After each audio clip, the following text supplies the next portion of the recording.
This is a presentation of the Oklahoma Sports Network.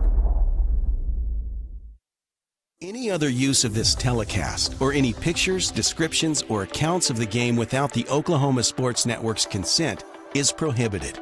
It may not be reproduced or retransmitted in any form, and the accounts and descriptions of this game may not be used without express written consent. Yeah, I'm on top, can't be stopped, shooting my shot. Oh, oh, oh, yeah, I'm the one, I'm a legend, get what I want.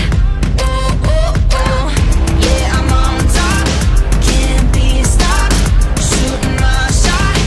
Oh, oh, oh, yeah, I'm the one, I'm a legend, get what I want.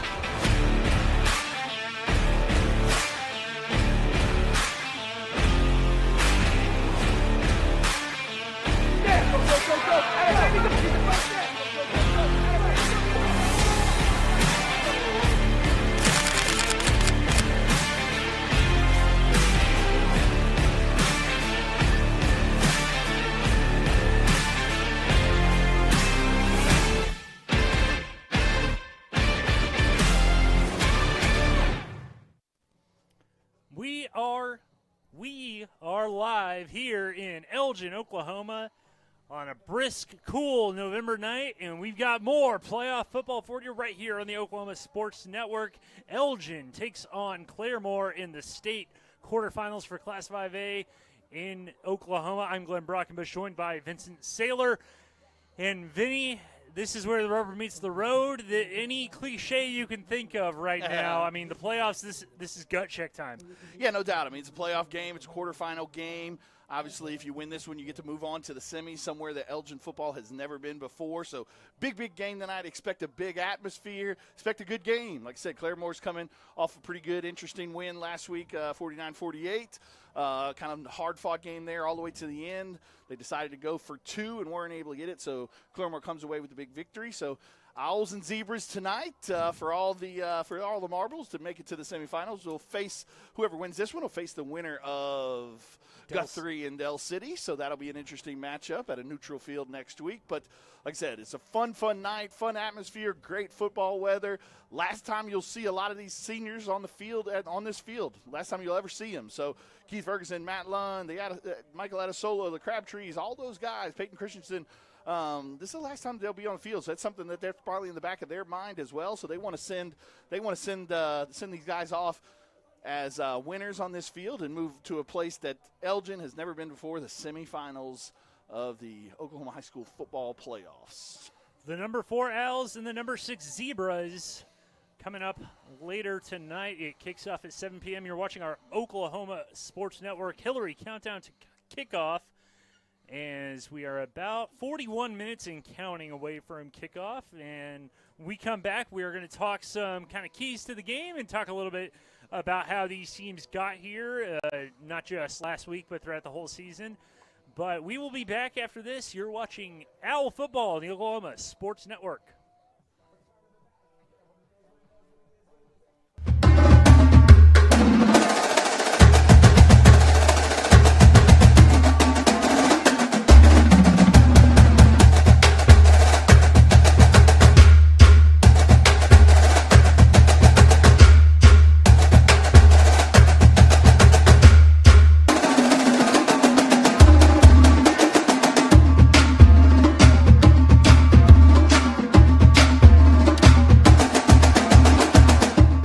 Today at Wichita Furniture, where for a limited time we are having 50% off all living room furniture. That's right, all living room furniture is 50% off MSRP. So come in today and take advantage of this awesome deal. Wichita Furniture, off the corner of Cash Road and Fort Sill Boulevard. Are you ready for a debit card? Well, this card is more than you may realize. It's a reward-earning, style-affirming, money-managing, do-it-all debit card, like a key to the world. It's the Pay Me debit card from Communication Federal. Our Pay Me account pays you real cash that adds up fast, earning rewards when you use your card. So get a free Pay Me debit card today. It's secure shopping and payment power online or in stores.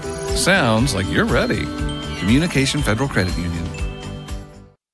4D Landscaping and Irrigation has been providing top-rated professional landscape and irrigation services for the past 25 years. They take your vision for that perfect landscaping project for your home, new construction, or business and make it a reality with their easy financing options. You'll want to make sure to ask them about their seasonal services too.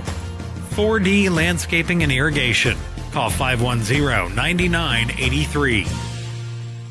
Here at Classic Lawton Chevrolet, we love our community and we want to show our appreciation. We offer savings for military, first responders, college students, and educators, giving back to those who give everything they've got. What's in your driveway? You don't have to come onto the lot, we'll bring it to you. Get a 360-degree view and video summary of every vehicle. Top dollar for your trade and even get pre-approved. ClassicChevyNation.com. What's in your driveway? Enjoy the difference. When it comes to your home, you need someone that you can trust to keep it safe and protected for you and your family. Vesta Foundation Solutions is your local, family-owned company that has helped many homeowners fix and protect their homes. Our engineered solutions can take care of all of your foundation repair, basement waterproofing, concrete leveling, and dirt crawl space repair needs. We take pride in getting the job done right, and you'll always be protected with up to a 75-year warranty. Contact us today for a free estimate.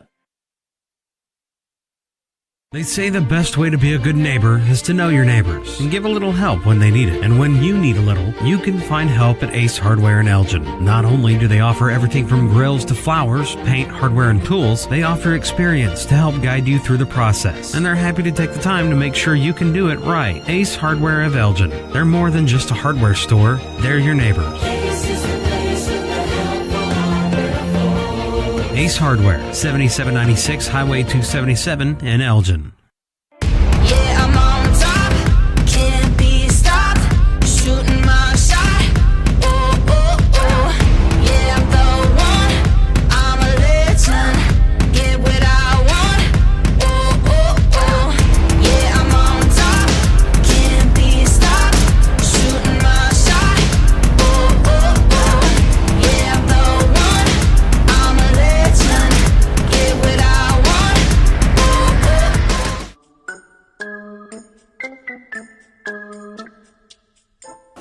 Are you ready to find your dream home? Let's find it together. We can help you find that perfect home and walk you through the buying process. Or maybe you just want to sell your home. We can help with that too. Hi, I'm Pam. And I'm Barry. We've been helping buyers and sellers for 21 years. Together, we can help you sell your home. We're not bragging, we're just applying for a job.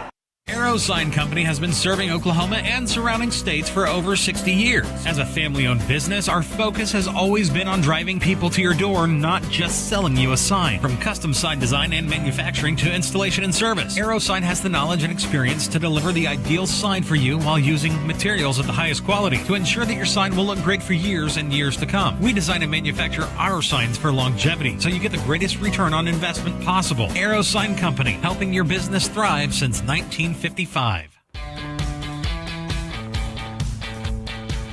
Goodbye, paperwork. Hello, convenience. Farewell, waiting. Hello, personal service. Catch you later, dreaming. Hello, planning. Buy your dream home. Connect with a personal banker and easily schedule an appointment with digital tools from Arvest Bank. Goodbye limits, hello possibilities. At Miller Noble Heating and Air Conditioning, we offer preventive maintenance agreements, summer tune-ups, and service calls. During the summer when your air conditioner breaks, you have to give us a call. Well, with preventive maintenance agreements, it prevents that. We go out, service the air conditioners, and prep them so they don't fail on you in the peak time of the year. The U.S. Department of Energy states that you can save up to 30% of your utility bill by having your system properly maintained.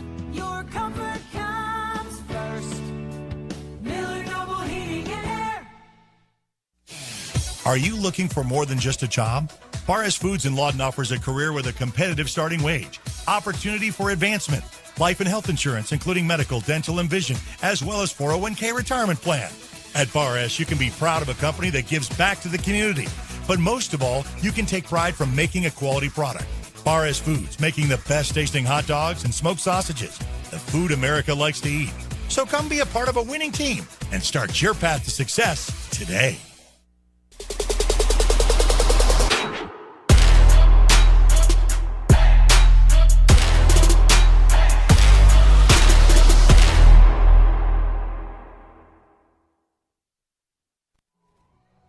Welcome back to Elgin Owl Football Stadium as the Owls, ranked number 4 in the polls, get ready to take on the number 6 Claremore Zebras from the Tulsa area.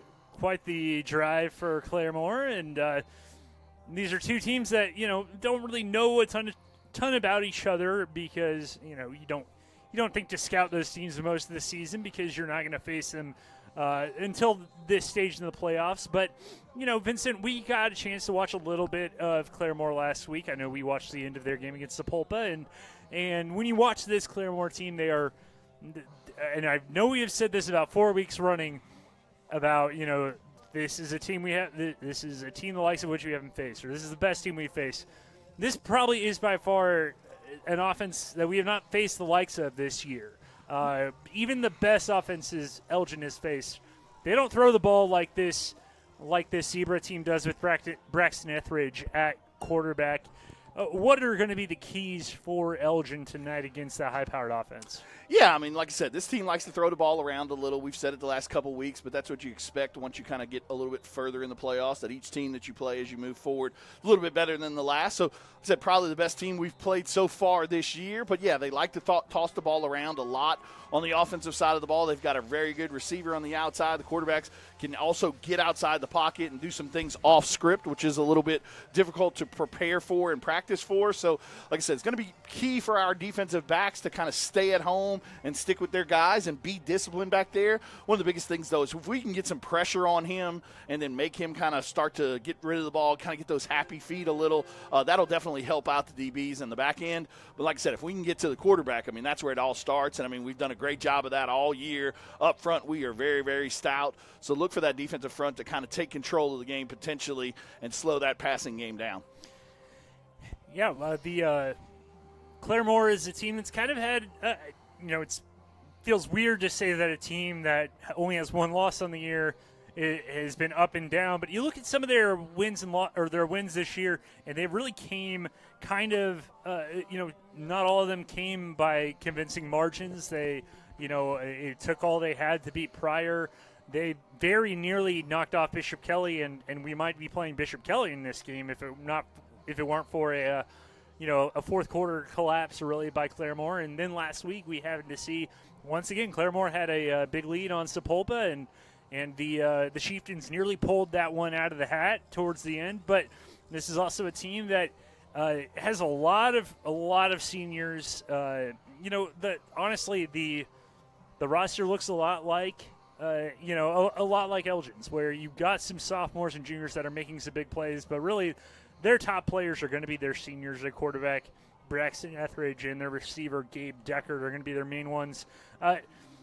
When we look at Elgin and, the outstanding performance that they had against Piedmont last week, a couple stats come to mind, and really the one that's just blown my mind, and we heard it talked about, we'll get to some of the rumblings in town this week and some of the cool people talking about Elgin football, but 53 total tackles over 2 weeks for Colin Donnelly.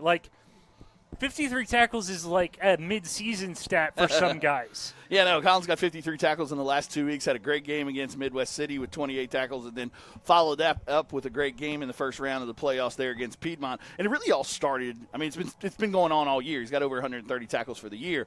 But obviously he kind of flipped that switch and became that alpha that we've been waiting for him to be all year, kind of during that MacArthur game. And since then, he has really just taken the team on his back and done a great job. Last week, he was that fourth captain. Again, tonight, he's going to be that fourth captain again. And like I said, he's the alpha. He's the one that we all follow. But these last 2 games, he's really put it on his back. And like I said, just been all over the field making tackles. Because like you said, 2 games, 53 tackles is just an absolute unbelievable stat to listen to and talk about. But like I said, he'll tell you, too, it also all starts up front. Jace Williams does a good job of holding those blockers up and doing a good job of that, and it allows Colin to kind of run free and get to those ball carriers. So look for a big game from him tonight. Not going to see as much run like we did last week. Obviously, Piedmont with that flex bone is going to do that type of stuff. So this week you're going to see it a little bit more spread out and a little bit more open air, but that's kind of how we expect to see things tonight. We got Joe again on the sideline with us tonight. So Joe, what's going on down there pregame, and kind of what's the vibe of the team down there right now? Yeah, man, they're all all business, and I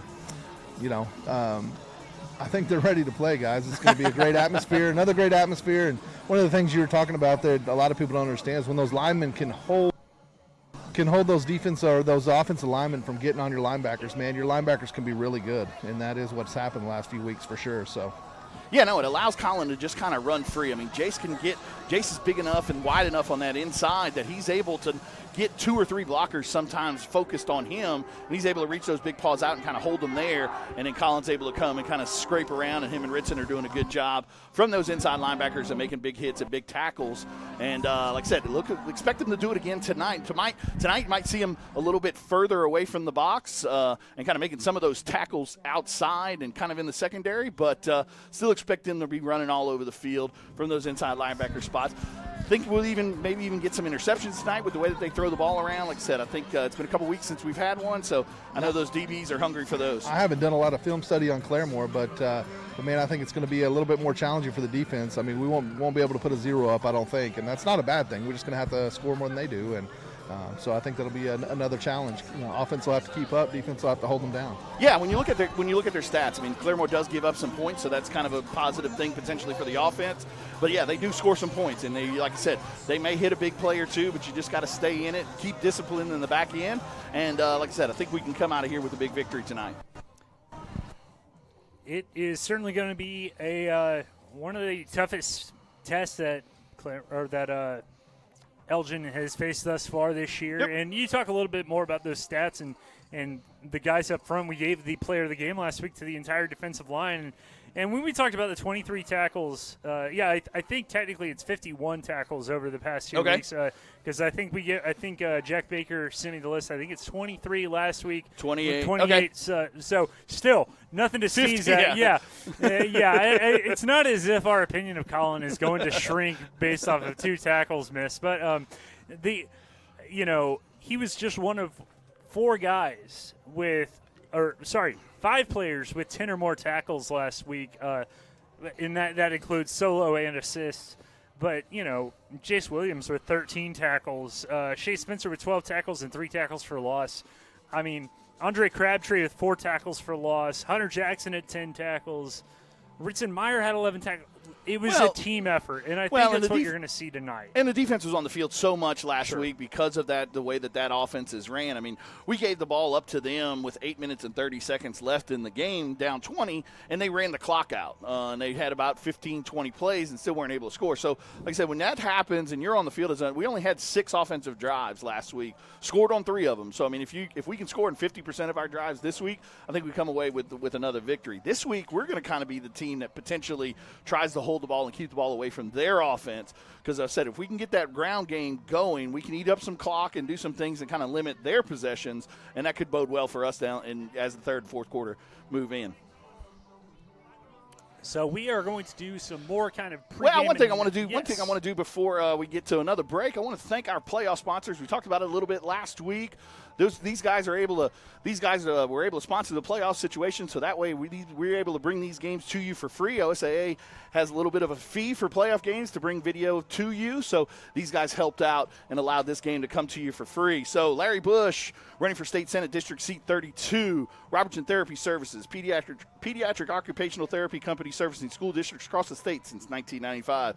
Vincent Saylor State Farm, like a good neighbor, Vincent Saylor State Farm is there. Call us for a quote at 580-699-2771. K5 Overhead Doors for all your residential and commercial overhead door needs. Call Ethan King at 580-695-0580. And Rowan and Robertson Pediatric Therapy.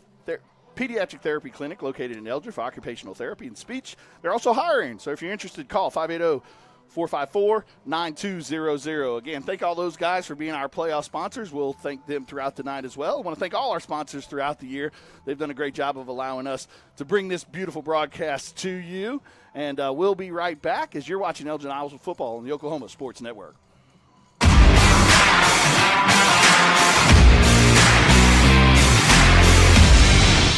Becker Raybon Funeral Home has been serving the funeral needs of Southwest Oklahoma since 1940 and is owned by the Raybon family. We believe family ownership makes a great difference in the care and service your family receives.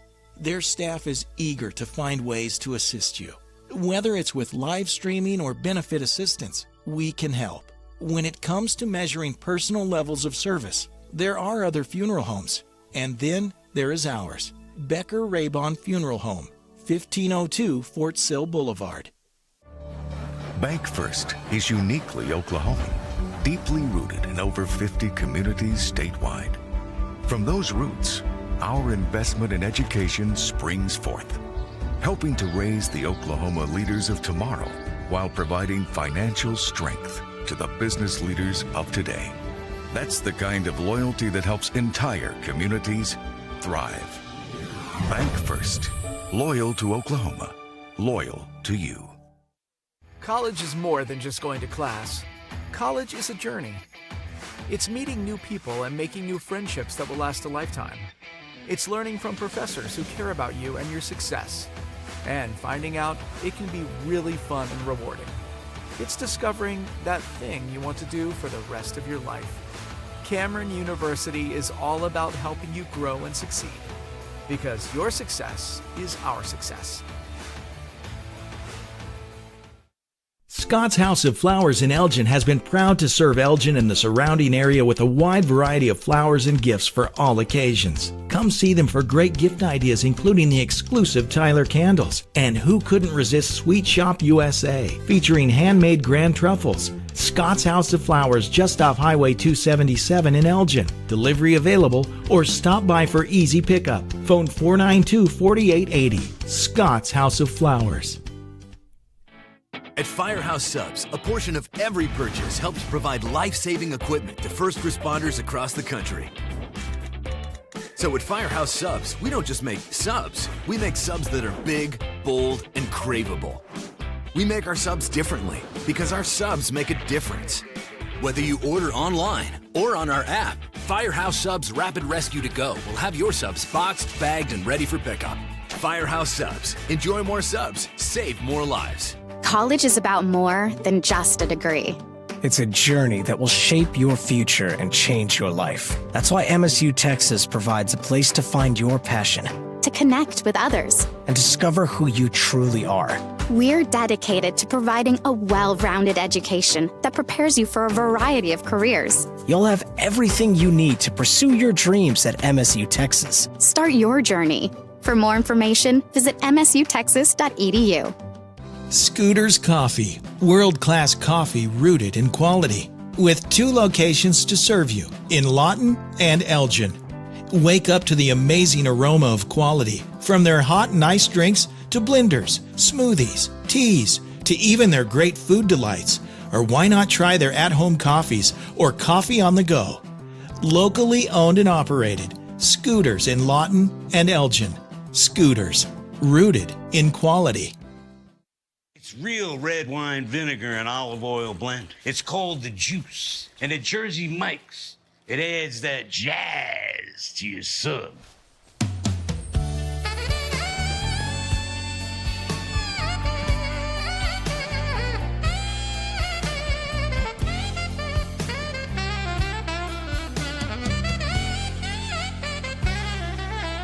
Add a flavor zing with the Juice. Jersey Mike's, a sub above. Step into the best chapter of your life, one with rheumatology care from a provider who focuses on your well-being and getting you back to what matters most. Dr. Shahzad is dedicated to building long-lasting relationships based on trust and medical integrity with every single patient. Schedule your telemedicine appointment today. Don't let rheumatoid arthritis or other inflammatory conditions stop you from enjoying life. MMG, the power of many for the benefit of one.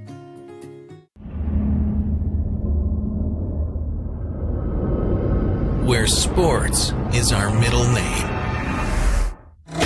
We are the Oklahoma Sports Network.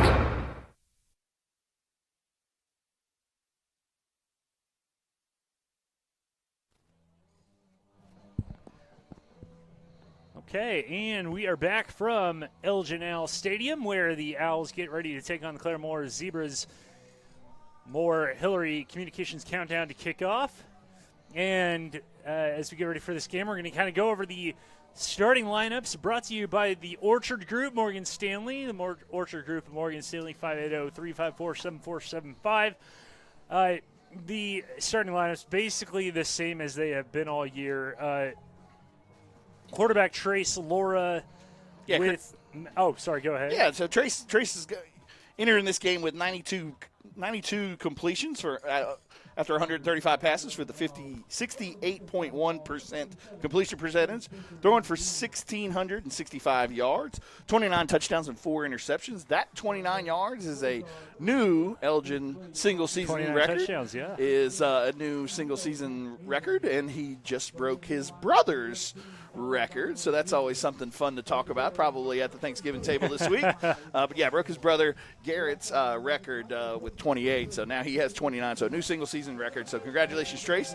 Obviously, everything starts with Matt Lund. He's the sexy back and the name that everybody knows. Got a shout out this week from Coach Stoops as well, so I know that's a big deal for him as a big Oklahoma fan. But Matt's doing a great job all year. I mean, 1,692 yards rushing, 18 touchdowns, 288 yards receiving with another 6 touchdowns, so 24 touchdowns overall in the year. He's 74 away from that 5K mark for his career, and he's 178 yards away from that single-season record of Kwame Tate. So we'll kind of keep an eye on that tonight, see if he can get to one or both of those as the game moves on. Ritzenmeyer also fills in there at that running back spot.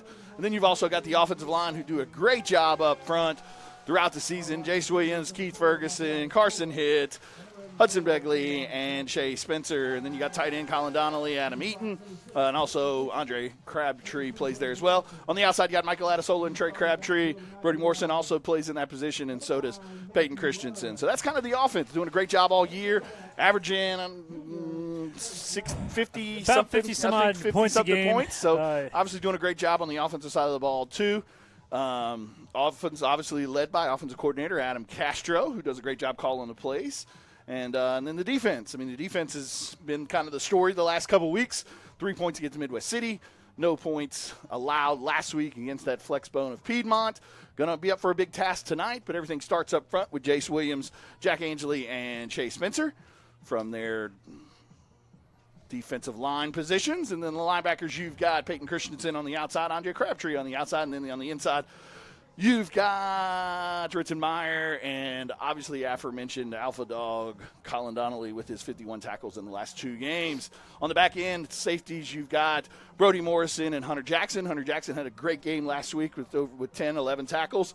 And then on the corners, you got the Adesola brothers, Josh and Mike, holding down the corners. Those 4 back there this week are going to get tested, probably a little bit more than they're used to getting tested. So look and see if they can step up to that challenge and do what they're capable of doing, which I know, like I said, Coach O's done a great job with those guys all year. So look forward to seeing what they can do on that back end. I think in some ways you hear about, the kids that grow up watching their favorite football team. I'm sure you were this way maybe with the Saints or LSU or something growing up where you could name off the starting line.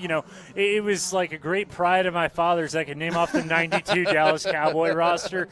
When you've not only because we have watched every single game that these kids have played this year, but also the consistency. We haven't had to have okay, we're going to have a competition at this position. We're going to have a competition at this position. We really haven't had much, knock on wood, too many injury issues or too many, competitions or kind of revolving door situations at various positions. But you talk about that defense, and I think Bob Stoops, which, by the way, very cool. Yeah. I say this as an Oklahoma State grad. One of the coolest things I've ever seen, and I know that was a big deal for Coach Wyatt, big OU fan. Yep. And I talked to the elder Coach Wyatt, if you will, Chalmers' father, down in the concourse before the game, and I said, man, that's got to be a pretty cool deal. And he said, oh, he was over the moon about it this week. And as Coach Wyatt and Mark Rogers brought up, 64 points given up this year, over 11 games, under 6 points a game. And when you think about that, and we brought this up before, and I don't want to be one of those, people pressing on his nerd glasses. Well, actually, if you really think about first the points given up by the first team defense, or when this game wasn't a blowout, it's probably only 4 touchdowns or something like that this year, really, because it was really only the Enid game and one other game this season where we kind of got sucker punched early on. Yeah, El Reno had the 14. Duncan had 7. outside of that, I mean, that's kind of the only first quarter points that I can think of. Midwest City Midwest got the City kicked a field goal. But outside of that, yeah, I mean, not Weatherford scored towards the end. Cash kind of scored towards the end. MacArthur, both their touchdowns were kind of towards the end. So, yeah, like I said, you read into those stats and you go, wow, 6 points a game is incredible. Yeah. But then at the end of the day, when you kind of look into it further, I mean, the starting defense maybe 3 to 4 points. And when I hear you guys talk about that, like it's just crazy to think about. Like that's not very many points at all. No. Well, and when you think about it, I mean, and I think the number's 72 or 74, not 64. Okay. But when you think about it too, we scored 70 against Anadarko in the first half. Right. So, that's what it was. It was like 70 something. 70, yeah. But this might have been. But we talk about the points. It was closer to about 56, 60 points a game. But when you score 14 and 21 in 2 consecutive weeks, or 13 and 21 in 2 consecutive weeks, kind of knocks the total down. Yeah. We're at right about 49 points a game right now. And look, I talked to by the way, shout out. I don't know if he will pop in at some point tonight, but shout out to Kevin Green, a former coworker of mine at the Lawton Constitution, who now covers Claremore. He made the trek down here, and he's trying to find a good spot. In fact, we see him right now trying to find a spot in the stands. Poor guy. But we were talking about this game. We expect a shootout, and he was saying, look, if there's one team, other than Elgin that is okay with playing in a shootout, it might be this Claremore team. Yeah. You've seen them do that against I think they put up 41 points against Bishop Kelly. They put up 49 last week. Well, with the type of offense that they run too, they can fall behind 14 or so in 21. It's not and like still Piedmont. Right, they still have the ability to have that quick strike with their pass and attack and that good guy on the outside that can go up and get it. So I mean, like I said, no lead is safe necessarily tonight. But like I said, it should be a good one. Like I said, probably going to be a little bit high scoring, but hey. Like I said, Coach Castro and I talk about this all the time. I mean, he's the offense coordinator. He wants to score a ton of points, don't get me wrong. But we'll take a 2-0 lead. We'll take a 2-0 win and go on to the semis, no doubt about it. Yeah, I don't know. I guess the safety, is that what you're – I know it's just a hypothetical. But, I think this is going to be a fun game. And we are going to go to a break as we see the Pride of Elgin take the field. And we will go to break. We will be right back after this. You're watching Elgin Now Football on the Oklahoma Sports Network.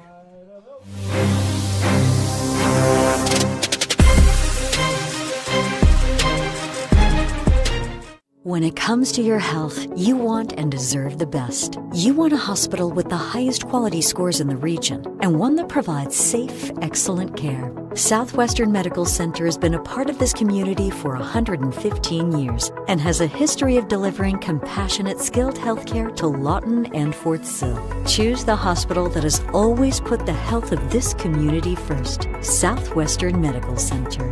Be well. Live well. That's why we're here. Southwest Foot and Ankle Clinic has specialized in the medical and surgical treatment of the foot and ankle for the past 40 years. And they provide all treatments under one roof. From x-rays, radial pulse therapy treatment, to surgical treatments, all with one goal in mind, providing the highest quality medical care with good old-fashioned Oklahoma compassion. Call to set up an appointment today. Southwest Foot and Ankle. 580-357-8720. Lawton's newest hangout, 5370 Northwest Cash Road. A family-friendly atmosphere featuring their award-winning pizza and calzone, made fresh daily from their secret family recipe, with handcrafted burgers, wings, appetizers, salad, and homemade desserts, including deep-fried banana pudding. Come hang out with us. The Hangout, 5370 Northwest Cash Road in Lawton.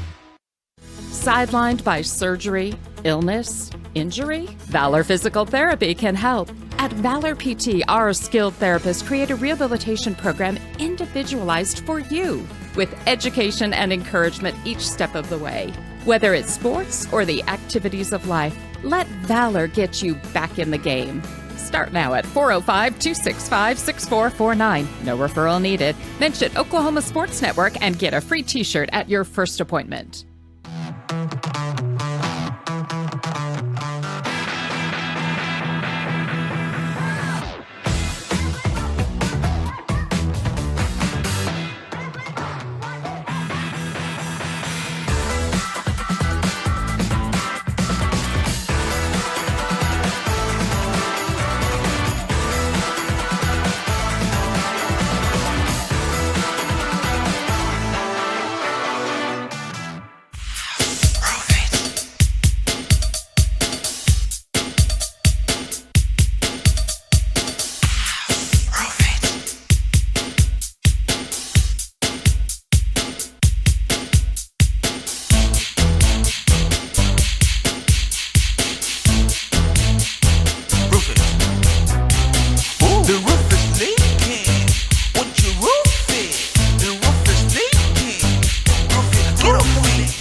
Center's high-quality health care is convenient to wherever you are in the region.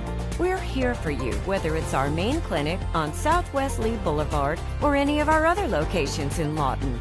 LCHC has additional clinics in Marlow, Comanche, Cache, Medicine Park, Apache, Elgin, and Burns Flat, with more on the way. Enjoy peace of mind knowing quality care from experienced providers is always available. LCHC, your hometown healthcare. Coast Technology Group helps you feel safe and secure utilizing simple, reliable technology. Allow our team of experts to help you design the right system with high-definition surveillance cameras, cutting-edge smart alarm systems, and thoughtfully designed access control for your home or business.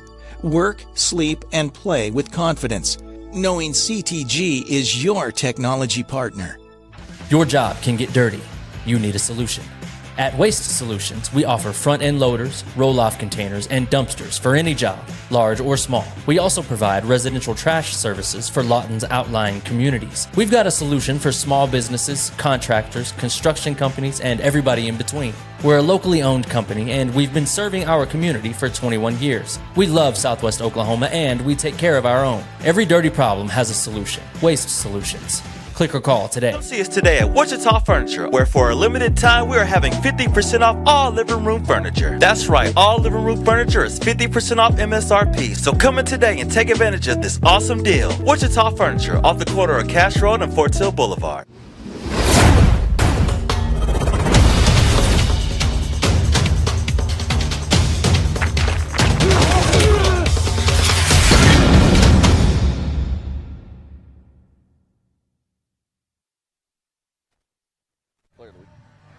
We are back from Elgin, where the Claremore Zebras have come to visit the Elgin Owls, and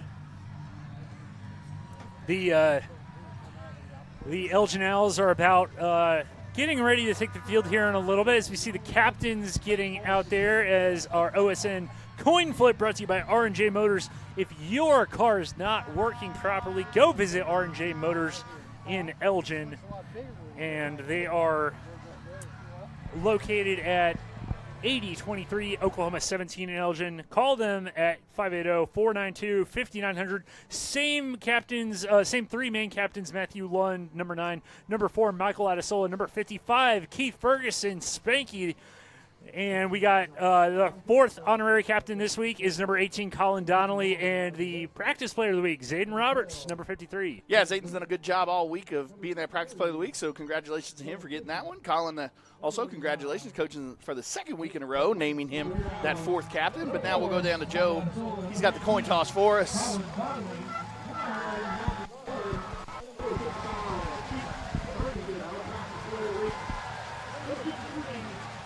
As you can hear it, it is loud in the stadium again. This is Rick Dupuy, your umpire. You're the visiting team. You'll be calling the coin. That with the color on it is a heads. That's the tails. That's heads. That's tails.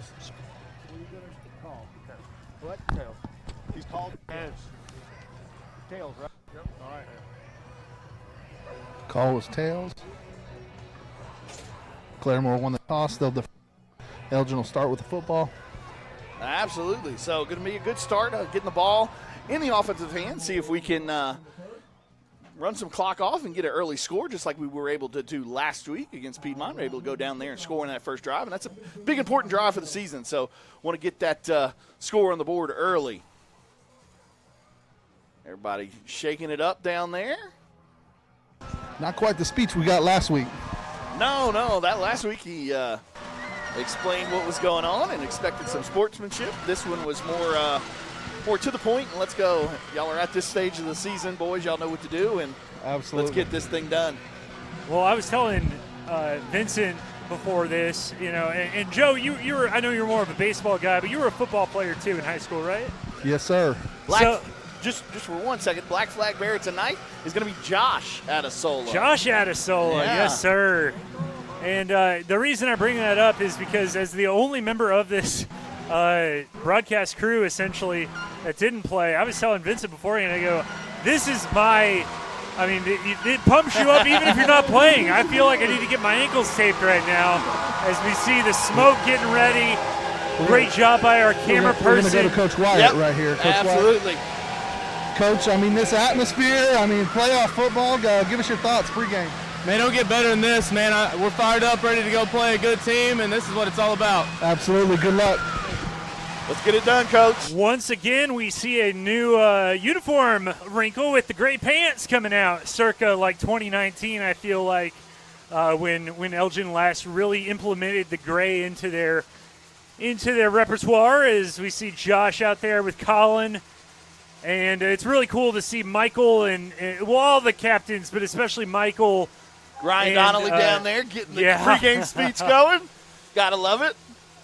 Man, you're ready to go too. Oh, I'm bouncing here, buddy. And here come the Owls, unbeaten and untouched through 11 games, trying to make it 12-0 with a game, with a spot in the semifinals on the line as they get ready to face the Claremore Zebras. As a little bit over 2 minutes left before kickoff. But we want to thank everybody for watching our Hillary Communications countdown to kickoff show. We got about 2 minutes before kickoff, so we're going to take a quick break right here. We'll be back. You're watching Elgin football on the Oklahoma Sports Network.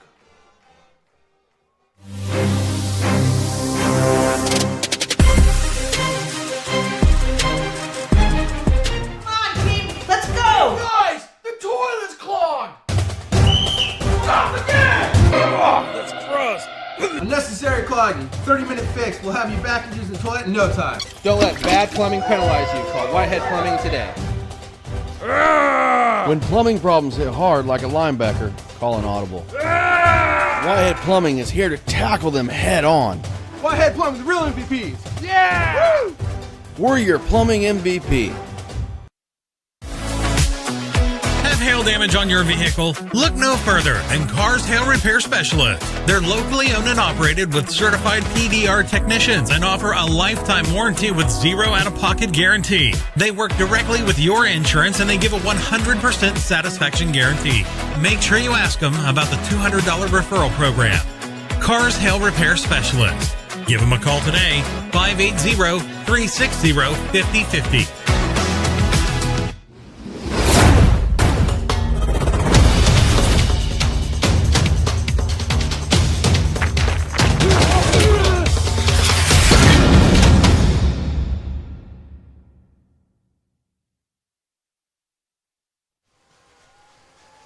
And we are back, and we are ready to kick this one off. 5A state quarterfinal game between Claremore in their red helmets, red pants, and white jerseys, and the Owls in their red, and gray. This kickoff, of course, brought to you by Wayne's Drive-In. Joe Absher, I think you know a little bit about them. Come on, everybody. Let's go to Wayne's, and let's get some football going on this Friday night, and it's going to be returned by about the 20 by Trayvon Crabtree, and he's going to be brought down right about the 31 by a whole herd of zebras, and that is where we will get started. So some keys to the game, Vinny. Yeah, on the offensive side of the ball, we got to run the football. We got to have some sustained drives, and when we have the chance, we got to hit some of those deep shots. If we can do those things, I think we're going to put up a decent amount of points tonight and walk away with a big victory. We'll talk about the defensive keys when the defense gets on the field. But let's get this one going. Offense going to come out on the field. Had a great first drive last week against Piedmont to get off to an early start. So let's see if we can do the same thing this week. The offense takes over at the 32-yard line. They're going to send two men in motion now. Donnelly and Andre Crabtree. Lund in the backfield. He's going to take the carry. He's going to follow the blocks of Colin Donnelly. He's going to try and cut upfield. He's going to stiff over man. He's going to be to the 45 to the 50. He's going to be to the 45 down to the 40-yard line of Claremore. One away to start this playoff game for Matthew Lund. No slow start tonight. No, absolutely. Right counter play right there. Looks like you're trying to speed up right here and get a play called pretty quickly on the line. But yeah, great job. Counter right there. Great job by Matt finding some open space and getting a big yardage. Play. Outside zone right here by Matt. Outside zone to Matt Lund, and he's going to get some blocking, and he's going to get to the outside. He's going to stiff over another man, be brought down by about the 31-yard line. So two plays, and they've already a lot like last week. He's really following those blockers and hitting the holes. Great play by the blocking, and of course, one of the topics the offensive line. One of their real leaders of the offensive line, even though he may not get all the accolades. Keith Ferguson was kind of a question mark after he got banged up last week. He looks like he's ready to go already, and we talked to his mom beforehand. He's looking great so far. So it's going to be 3 wideouts, 1st and 10 from the 30. We got a flag, but Laura's going deep to Trayvon Crabtree. It's a touchdown, but I don't know if this is going to count. I think it's going to be. I think Adam Eaton might have got out of the stance a little early right there, so probably a. That should have been blown dead, though. Should have been blown dead. Or is it going to be like an illegal motion? Yeah, like a. Chalmer Wyatt is kind of asking questions to the white hat. Yeah, it's kind of an illegal motion there, so. Pushes back 5. But good to see, though, like I said, that's one of those times we talked about it as a key to the game. When we have those opportunities to take the shots, got to combine, got to hit on them. Easier said than done. But good job right there connecting on that one. So that's going to get some confidence in Trey and Trace right there. Like I said, we know that we can hit it now. I happened to walk past or talk a little bit to in our as we have our 1st and 15 from the 35. It is going to be a handoff, and Matthew Lund's going to be brought down to the 30. I was just going to say I talked to Trace Laura a little bit before the game. He's a man of few words, and I felt a little bad because you could he was kind of in his pregame meditation just by himself over by the goalpost. Our first quarter sponsor, by the way, is the Lawton Firefighters Association. So you're saying you aggravated him a little there, Glenn? I might have thrown him off. I felt bad. I was like, oh. Ladies and gentlemen, keep that one in your book, and if something happens tonight, it's all Glenn's fault. It's all Glenn Brockenbush. He threw off the Emperor's Groove. It's going to be play fake. Laura is going to toss it over to Trayvon Crabtree. He's going to be at the 25, down to the 20, and pushed out of bounds. And that is a play, and we see some flags, I believe, thrown late. Yeah, it looks like a late flag there. Maybe a block in the back or either a block in the back. I don't know if there's anything post-play. I was going to say, we'll see if it's post-play or during the play because it'll matter on the down. I saw something fly after the whistle, I believe. So you got to kind of rein that in a little. And that play, by the way, that play call, I mean, that's something we watched them warm up with a lot. The first people that we saw tonight were the Crabtrees and Trace out there warming up. And it's going to be against the Owls again. But it's going to be 1st and 10, so they're going to give us the first down, and then they're going to push it back. So I'm not too sure they did. I'm not too sure they did. Oh, okay. It's down at 32. Blocking the back's a live ball play, so I'm going to guess it's going to be 2nd down again. It is a spot foul, so it won't go all the way back from the line of scrimmage. Okay. So, I think they're talking. Yeah, let's see right here. So either way, he's going to be 2nd down. And 2nd down and about 12 from the 32. So same. Yeah, you're right. First and 10 is first they are getting the first you're right. 10. Okay. 1st and 10. First down from the 32. So now the 22 is the yard to gain. Ritson's back there this time. Britson Meyer in the backfield, and now we've got Trayvon Crabtree coming into the slot almost as a blocker. He is a blocker for Ritson, and Ritson's going to try and finagle his way out of the grip of the linebacker, and he can't. That was Jesse Cagle, one of their top linebackers. I talked a little bit, as I mentioned, a friend of ours is one of their sports writers, and I believe Cagle is he's one kind of their big guys. He's kind of their Colin Donnelly of that defense. He's he might be their leading tackler. One of the guys that coaches kind of circled early in the week as kind of one of those leaders on the defensive side of the ball, and did a good job right there, pursuit and getting Ritson down behind the line of scrimmage to bring up 2nd and long. He and number 44 Joshua Bump are their main linebackers, and we're going to see a pass play. He's looking down the sideline, and no, he could not find Matt Lund. Matt looked like he had some trouble locating the ball in the air. Well, Trace had to get out of the pocket there, and like I said, had some pressure, but good job of getting out of the pocket and still trying to hit that ball deep to Matt. Matt was a wheel route, and Matt kind of got hung up on the edge there trying to get out. Yeah. And one thing that was pointed out to us a little bit early by our producer, Clay Underhill, who, of course, is a former lineman himself, these are not small boys for Claremore. They got some big boys on the defensive line, but this is a team that we've also seen give up a lot of points this year. Size doesn't always equal results. As we see Ritson going to cut up the middle, and he's going to juke his way to about the 28-yard line. So like I said, right there, there's a good job right there picking up some of the yardage, so it makes it a 4th and manageable here rather than a 4th and so long. So we see Colin come in, and he is normally the punter, but he's coming in as a blocker. We are going to go for it. I don't think you would punt to this point of the field at all. But we're not seeing Gabe Dittmeyer come out. This would be about a 45-yarder, and looks like they got bumped to move, and they're going to. So it's going to make it. It's still good. It's not going to get us the first down, but it's going to make it a 4th and short right here. 4th and 1, essentially. Want to thank the scoreboard operators there in the middle booth with, of course, the real voice of Elgin football, Mr. Jared Williams. Yeah, so that's going to bring up a real 4th and just a couple yards right here. So let's see if the offensive line can get a little bit of push, and Matt can follow them for the first down right here. 4th and 1 at about the 23, and it's going to be Matthew Lund, and he's going to be brought down. Good job by Matt there, knowing where the sticks are. Kind of started to stumble a little. But, so are they going to go ahead and give it to him? That's an interesting spot. Yeah, it's going to be short, I think. I mean, he did stumble, and his knee did hit back there. Yeah, I mean, I don't think that's a bad call by the refs. Stay up, but of course, the fans are upset about it, but I don't know what else. I think it's going to be a little short right here. I don't think that was a bad, just good play recognition by Claremore. And look, we talk enough. You hear, that's going to be well short by at least half a yard. And so Claremore will take over. Big defensive stop for the Zebras. We talk enough. You hear this about a lot of great teams or great players. Know where the sticks are. Yeah, know where the sticks are. But also, you have these teams that, play calling and the plays that you run, the plays that you call don't need to be rocket science. There's a difference between knowing what's coming and can you stop it. And I feel like the teams we face this year know that Matt Lund and those, outside zones are what they want. And kudos to the Zebras. They sniffed it out and figured out where it was going.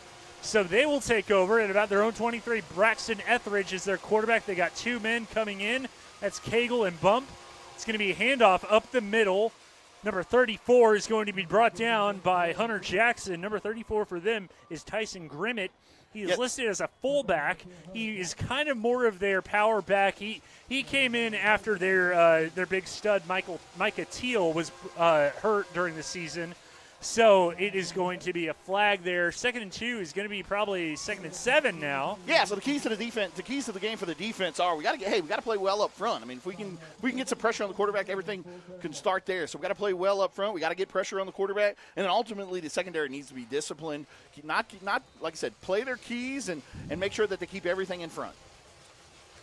But yeah, 2nd and 7 right here. Like I said, good run on first down, but then got a little bit of a false start. So brings up a 2nd and 7 here. Crowd's getting into it. Like to see that. So going to send a man in motion. And we're going to see some motion again. And Jace Williams is indicating that he believes it's on the offense. We will see what the ref says.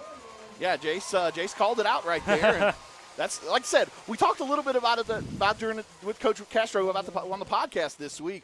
I mean, the fans really have helped us against MacArthur, last week against Piedmont, and then obviously right here in these first drive right now. The Shakers are really working well right now, and kind of like I said, making them go backwards.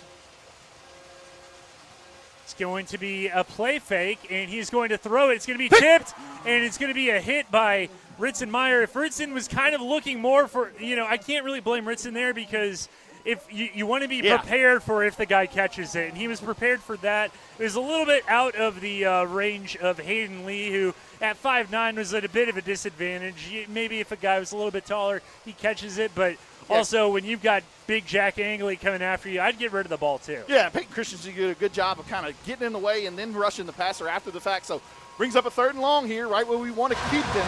See what they come up with. It's been all night. Great. 4 receivers, 2 stacked on each side, and he's going to be sacked. Not quite. No, he's not. Etheridge is going to throw it. It's going to be complete and brought down at about the 40 by Morrison, and it is a completion to Rex Clark. that's one thing, like I said, that we were a little nervous about with the way that this guy plays. He's able to get outside of the pocket and use his legs and kind of create some of those off-script plays. And good job of fighting out of that sack right there and not able to bring him down, and then does a good job of keeping his eyes downfield and finding an open receiver. And just from, I don't have the stats in front of me, but just from talking to people who know this Claremore team and just from looking at the scores they put up, I mean, Etheridge is a dude. He can sling it. This offense is built for him, and he complements the offense very well. They're going to hand it off to Grimmett, and he's going to be stopped there in the middle. Big Shea Spencer and Colin Donnelly get there. We talked a little bit about how Chalmer Wyatt got to be on Bob Stoops' show with Mark Rogers on Sellout Crowd this week, but also, Colin Donnelly and Ritson Meyer, are getting some big-time publicity. I don't know if it's an official visit. I know they went to the Bedlam game, so this team, people are taking notice of Elgin football, and he's going to be hit. Oh, he's not brought down just yet. Ball's out. Ball is out. And it's going to fumble out of bounds, but, man. Yeah, great job of Mike. Getting Mike. out of his blocks, Mike Adesola. Yeah, great job of Mike right there, reading the screen, fighting through that block, and getting a hit right when the ball gets to the receiver. But good job by the receiver of breaking that tackle, though. Brings up another 3rd and long, They are going to be what we've seen so far. This is not a team that's going to collapse. This is a team that, they are resilient. We've seen multiple plays that looked like they were going to be down, but good balance by first the quarterback and then the receiver there on that one. Again, split formation with 4 receivers, 2 on each side.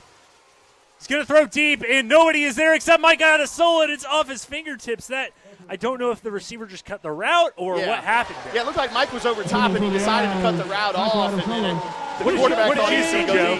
I was going to say the same thing. They weren't on the same page, and it's going to force a punt. Man, Joe Abshire was talking about how loud it is down there. And Joe, before the game, was talking, guys, I think I'm too loud. Joe, I can barely hear you right now. So I don't think you're too loud, buddy. I think you're just fine. So it's going to be a low snap. Punt is away. And Brody Morrison is going to watch it. No, he's going to catch it at a 15, and he's going to steer towards the sidelines, be pushed out of bounds at about the 24 or 23. So that is where Elgin will take over. So no doing for either offense thus far. Kind of feeling themselves out, kind of seeing that what's boxer going on. analogy that we brought up earlier in the season. Yep, and talked a little bit about it, both kind of throwing some jabs there, seeing what's going on. Offense did a good job in that first drive of getting some big chunk yardage runs, so look for us to keep the ball on the ground right here. I was going to say, I'd stick with that counter. Yeah. I think the big story so far for both teams. Penalties. 100%. You cannot win games. I say you cannot win games with a bunch of penalties. I'm sure somebody will find a stat to prove me wrong. I'm almost certain Elgin won that game. Yeah. It's not going to help your case. You're going to make it way harder on yourself by committing that many penalties. It's suddenly quiet as we hand it that end around to Brody Morrison, which has been so successful this year, but we see a couple of flags. You got to be careful on those. So we're probably going to see a block in the back or a hold, and that's going to bring this one back. Yeah, Jace was out there kind of leading the way, and I don't know what happened there, but gonna force us again, kind of 1st and long. Put us behind the sticks. Now, Vinny, as a former quarterback, what is kind of your message to your team when you have continuous penalties? Do you say anything about it in the huddle? Do you scream at your linemen? Do you say, come on, guys, we can't do this? Yeah, you just kind of, hey, look, we got to lock in here, enough with the penalties. We got to do what we got to do. We can't get in a rhythm if we keep these penalties going. And like you said, you just got to kind of keep reminding them. And just seeing Trace just pointed his head to those guys, like, come on, guys, let's go. Got to play smart in a game like this. Laura is going to cut it back up the middle and be brought down, kind of dad bombs his way to about the 20. So brings up a second. About the 21, really. Yeah, so 2nd and 13 right here. Like I said, have had some success in the passing game. Haven't said we haven't. Like I said, some of them have been brought back for penalty reasons. Sure. But been able to drive the ball. But just, like I said, penalties right now are kind of our Achilles heel. So see if we can get some positive yards right here and make it a 3rd and manageable. This is, we mentioned before the game, it might have been off air about as we see Laura going to toss it to Matt Lund on the screen, and he's going to be wrapped up. If he doesn't get wrapped up, that's probably another 10 yards possibly. Yeah, good job of reading that and fighting underneath the blocks right there by that linebacker number 34. I said, Matt had a lot of green grass in front of him, but like I said, did a good job of kind of sneaking under some of those blocks, and Matt wasn't able to see him. Yeah, Tyson Grimmett, who is also their number one running back these days for the Zebras. And we're going to see Ritson come out and see Peyton Christensen come in and be on the right side, kind of stacked. Trips receivers to the right. 3rd and 8 from the 26, 4:43 to go in this first quarter. He's going to swing it out on the pass to Matt Lund. Matt's going to cut it, and he's going to get to the middle of the field. He's going to be brought down, and he's going to have the first down. Tackle made by Hayden Lee, but great play there. You kind of saw that swing pass from the get-go. Great job by Trace right there with a little bit of touch on that one and getting it over the linebacker. Oh, and we looks see like there's a flag, but he's pointing. I don't know what he's saying now. Is this I was going to say Trace was pointing the other way as well. Yeah. Yep, we're roughing the passer. Personal foul, roughing the passer. But great job right there, Trace. Like I said, kind of had a guy in between him and Matt, and did a good job of just putting enough air underneath it to let Matt run underneath it, and then Matt did what he does when he gets in the open field and makes some big positive yards, and then obviously tacked a penalty onto it. Now gets us inside of their field position here. Yeah, might be a time for a spot, like a little shot right here, maybe to Trey Crabtree. 3 receivers here with 1 running back. It's going to be Lund. He's going to find his blockers. He's going to get to the outside. Great block by Jace Williams. And I just want to say, Jace Williams, I know that, when talking to his father and stuff like that, there may be bigger linemen here and there. It's a big kid, though. He's a big kid. He's a junior. He's got another year left. And also, great athletic ability. Shout out to the wrestling program. You can always tell the technique guys. You can always tell the wrestlers on the line because they got that technique. Yeah. They know the hand placement is key. Coach Rowell will appreciate that. Yeah, I'm always trying to get in his good graces. It's going to be a throw, and it's going to be picked off.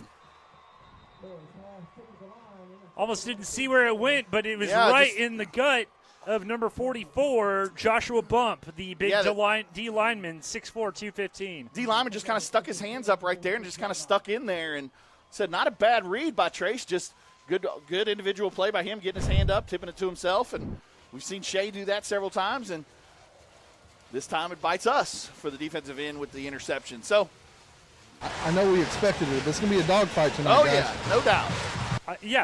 And I know that it's as we're going to see 4 wide receivers set, but they're going to bring Cagle and Bump back closer to the line of scrimmage.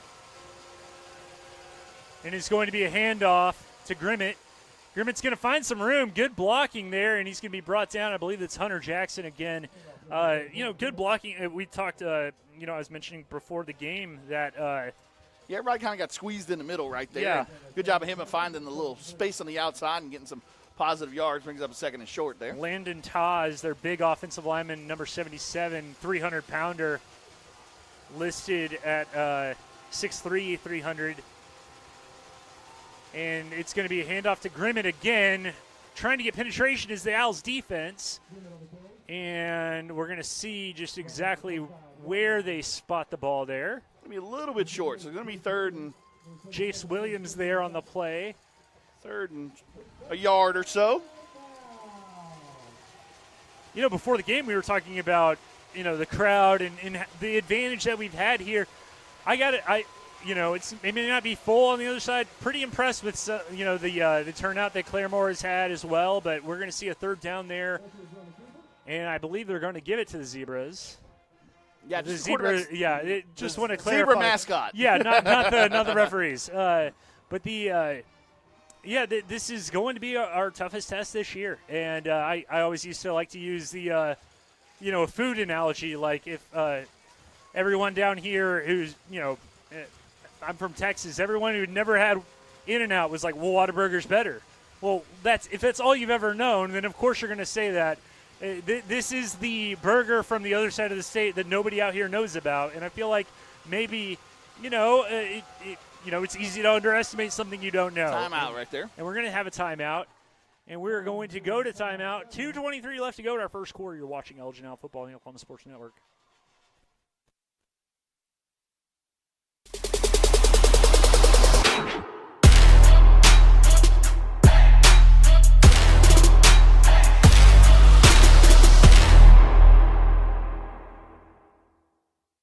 Are you ready for a debit card? Well, this card is more than you may realize. It's a reward-earning, style-affirming, money-managing, do-it-all debit card, like a key to the world. It's the Pay Me debit card from Communication Federal. Our Pay Me account pays you real cash that adds up fast, earning rewards when you use your card. So get a free Pay Me debit card today. It's secure shopping and payment power online or in stores.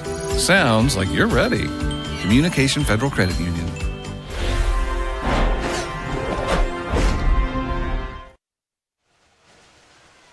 So, a new fresh set of downs for the Claremore Zebras at the 44-yard line of Elgin. Quarterfinal action on the OSN, and we're going to see Etheridge going to throw towards the sideline. It's going to be caught for a first down, and that looks like that is going to be number 17, Clark. And he's going to be one. They haven't gone to their number one receiver, Gage Deckard, yet tonight, but I'm sure it'll only be I think he had that one. Was he number 9? Number 9. Yeah, he had that one catch where Mike kind of came. But outside of that, no, they've done a good job of kind of containing him so far. We got Josh Adesola on Deckard towards the bottom of your screen there. As we see Cagle go back in motion as a blocker. It's going to be a handoff to Grimmett. And Grimmett's going to be brought down. And it looks like Michael Adesola was there. Ritson Meyer was over in the vicinity. And Hunter Jackson, who, is a guy that, again, I've said multiple times this year, probably one of the more underrated players on this defense. But especially when the teams that we've faced these past couple of weeks, he's been really essential in kind of breaking down plays before they go past the second level. It's going to be a pass. It's going to be caught. He's going to be upended. Good play by Brody Morrison going for the legs there. They're going to give it to him. They're going to give him the first down. Wow. That is going to be close, but they're going to keep the clock running, it looks like. That'll get him inside of that Scooters red zone. I thought it was only Scooters red zone when we got there. Oh, well. I don't know. Either way. Whatever. Congratulations, Congrats to Scooters. Yeah. But, 1:23 and counting here to go in the first quarter. Like I said, just kind of one of those taking everybody's best shot to see how this game's going to play out. And when you talk about an offense like theirs, it is not too dissimilar to Elgin's, just probably less direct running, but we are going to see some flags. No, I mean, they coaches are pretty upset over there. They run more to set up the pass. Sure. Where our passing game comes from our running game. They're like I said, they run, like I said, as a result of, spreading you out and then all of a sudden kind of hitting you inside on some of those runs. And like I said, they'll run with the quarterback too. He gets outside of the pocket a lot, does some things off script, and can either run or throw the ball downfield like we've seen so far.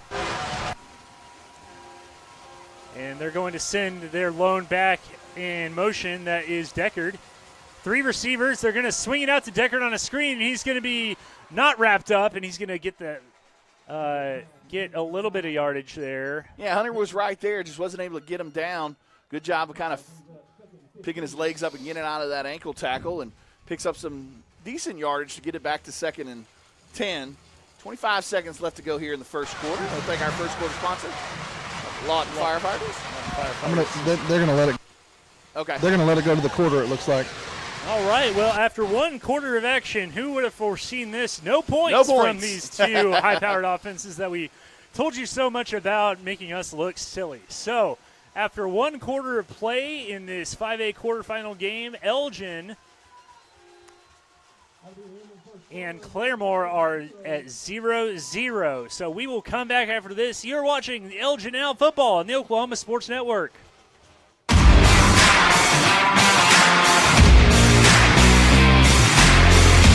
4D Landscaping and Irrigation has been providing top-rated professional landscape and irrigation services for the past 25 years. They take your vision for that perfect landscaping project for your home, new construction, or business and make it a reality with their easy financing options. You'll want to make sure to ask them about their seasonal services too. 4D Landscaping and Irrigation. Call 510-9983. Come see us today at Wichita Furniture, where for a limited time we are having 50% off all living room furniture. That's right, all living room furniture is 50% off MSRP. So come in today and take advantage of this awesome deal. Wichita Furniture, off the corner of Cash Road and Fort Sill Boulevard.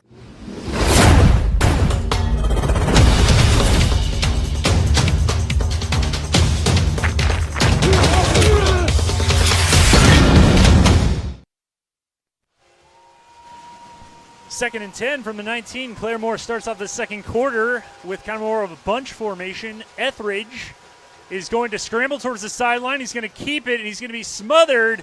Looks like Shea Spencer brought him down. Yeah, good job of pursuit right there by the defensive line, and great job by Andre Crabtree right there of kind of forcing him out of the pocket, but then continuing to back and underneath some of those short route plays. And great job of him kind of playing both the quarterback and the receivers. As that play started to run, number 9 looked to be running pretty wide open, but good job of the safeties keeping them contained. Brings up a 3rd and long right here, so be interesting to see. I didn't really see much during pregame about them kicking some field goals, so this may be 4-down territory.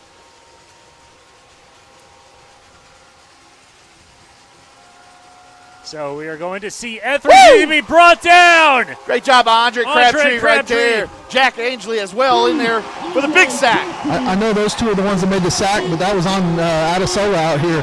He covered his guy. He wasn't available. Awesome. Great play by that Black Flag defense. So this brings up a 4th and long right here, kind of in no man's land. So look for them to see if they can get this long yardage 4th down right here.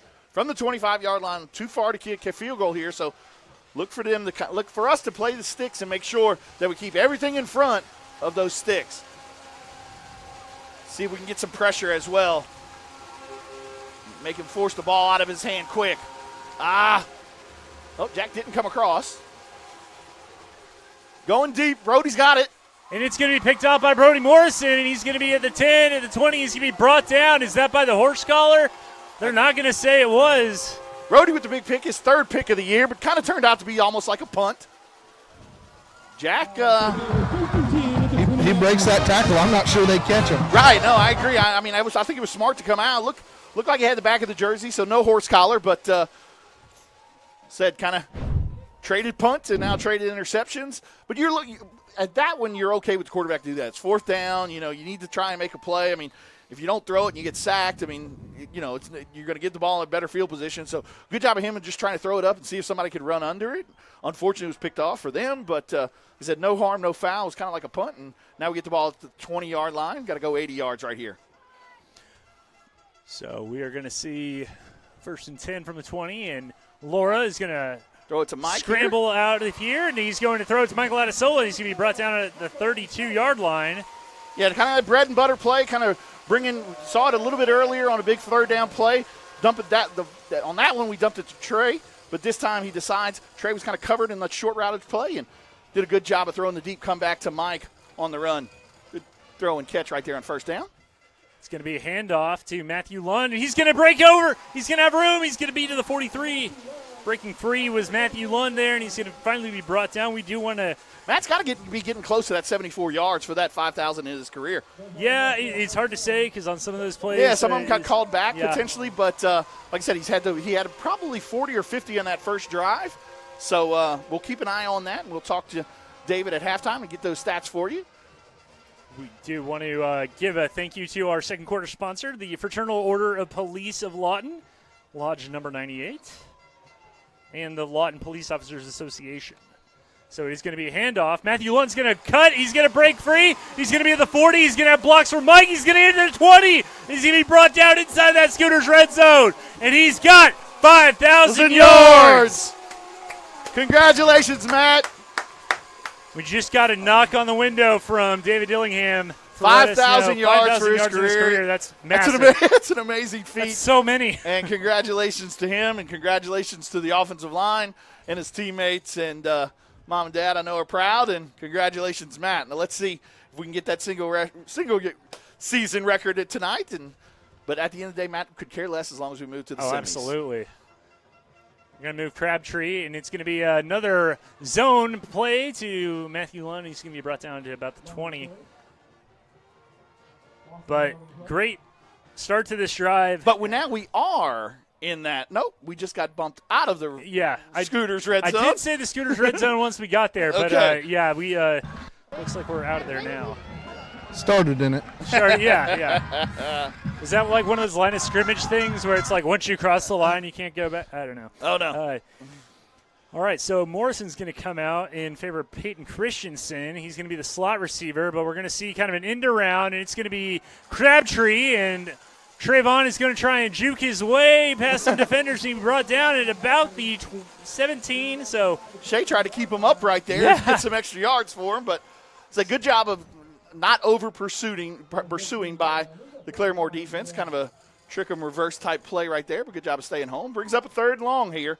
Like I said, don't have to pick it up all on this one play. We'll probably go for it on 4th down if we're able to pick up a decent amount of yards right here. We are officially now in the Scooters red zone. Well, there we go. Scooting on around. 3 receivers. Christensen goes in motion. It's going to be a fake to him, and it's going to be handed off to Matt Lund. He's going to cut into the middle of the field, and he's going to be brought down. I think it's going to be man, that's going to be close. That's going to be close. Joe, what you think? Now there's a flag. Lee, I think it should be, but that flag's going to be on us. It is. No. So that would definitely be post play. So if we get the first, it'll be 1st and 10. But if we don't, that's going to be a problem since now it's going to be 4th and 16. It would be repeating 3rd down if it's during play. Yeah, I think it's post though. Personal foul indicated. Call was on 55. It'll be 1st and 10. All right, 1st and 10. That was on 1st down. So they're going to move the ball back, but they're going to be at about the 19-yard line. Or, sorry, the 24-yard line, rather. So taking one step forward, a couple steps back. It just lets you see the emotion in these guys. I mean, they're giving it their all right now. Right.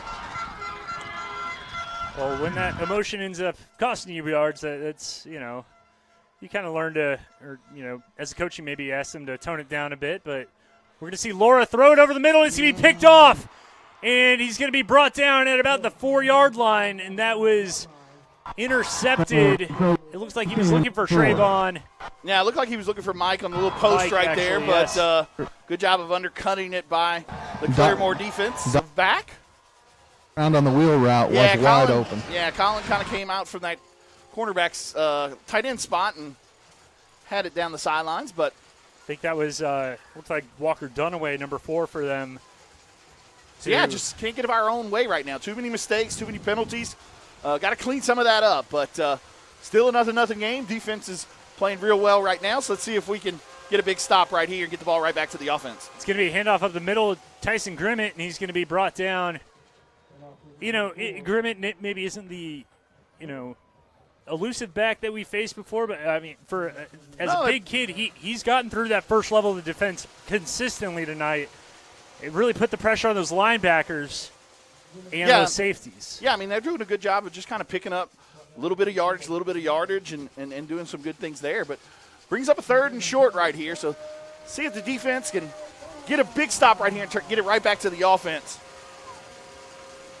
Jack Baker, the defensive coordinator, barking in some signals. They went quarterback sneak last time when they were this. Looks like they're going to do it again.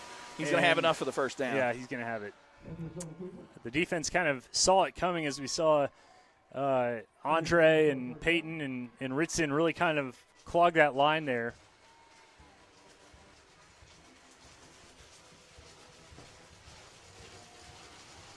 One thing I've noticed on those keepers, he's going over the tackle, not really going over the center of the guard. He's getting out a little wider, and it's a little harder to stop. Yeah, he's finding that hole. Like I said, Jason's kind of got that middle clogged up, so he's finding kind of where that hole is and just diving forward there. It's going to be a handoff to Grimmett, and he's going to be stuffed early on. Oh, wow, some extracurriculars going on. Good job by Jack right there, coming from his defensive end spot, kind of untouched and sliding in there and getting the lost yardage play. 2nd and 10 right here. Like I said, just got to clean some things up on the offensive side of the thing. Had some success on the ground, but then, like I said, we've got to get down inside the 10-yard line and have a penalty. And it's going to be a throw towards the sideline. He's going to be caught. He's not going to be brought down. with the shove, and Josh Adesola and Brody Morrison are going to force him out of bounds at about the 38-yard line. So good gain there for the Zebras. Ritson right there's got to wrap up. Like I said, he kind of went in there kind of trying to make the big hit and didn't wrap up. A good job of staying on his feet and getting some positive yards after the hit. So 1st and 10 from the 37-yard line. 5:38 at the moment. It's going to be a little screen pass to Deckard. He's going to be not brought down. How is that not? Okay, there we go. They are going to throw a flag. It looked like Michael Adesola was being held. Yeah, he got tackled. I think Jack would have lost his cool if that one wouldn't have been called, but it was a good job by the referee right there calling it. So it's going to be 1st and 20. I said both teams. I mean, I know we're pro Elgin up here, but both teams said just can't kind of get out of their own way right now. 1 step forward, 2 steps back, and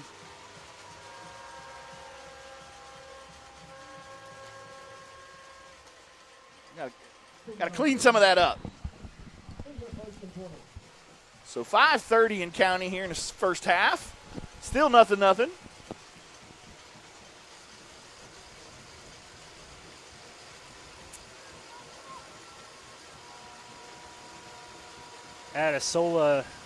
Michael Adesola on your near side of your screen. It's going to be handoff to Tyson Grimmett. He's going to be brought down from behind. It looks like Ritson Meyer was the pursuing linebacker. Ritson kind of came on an outside blitz, kind of a delayed blitz, but did a good job of tracking the running back down from the backside.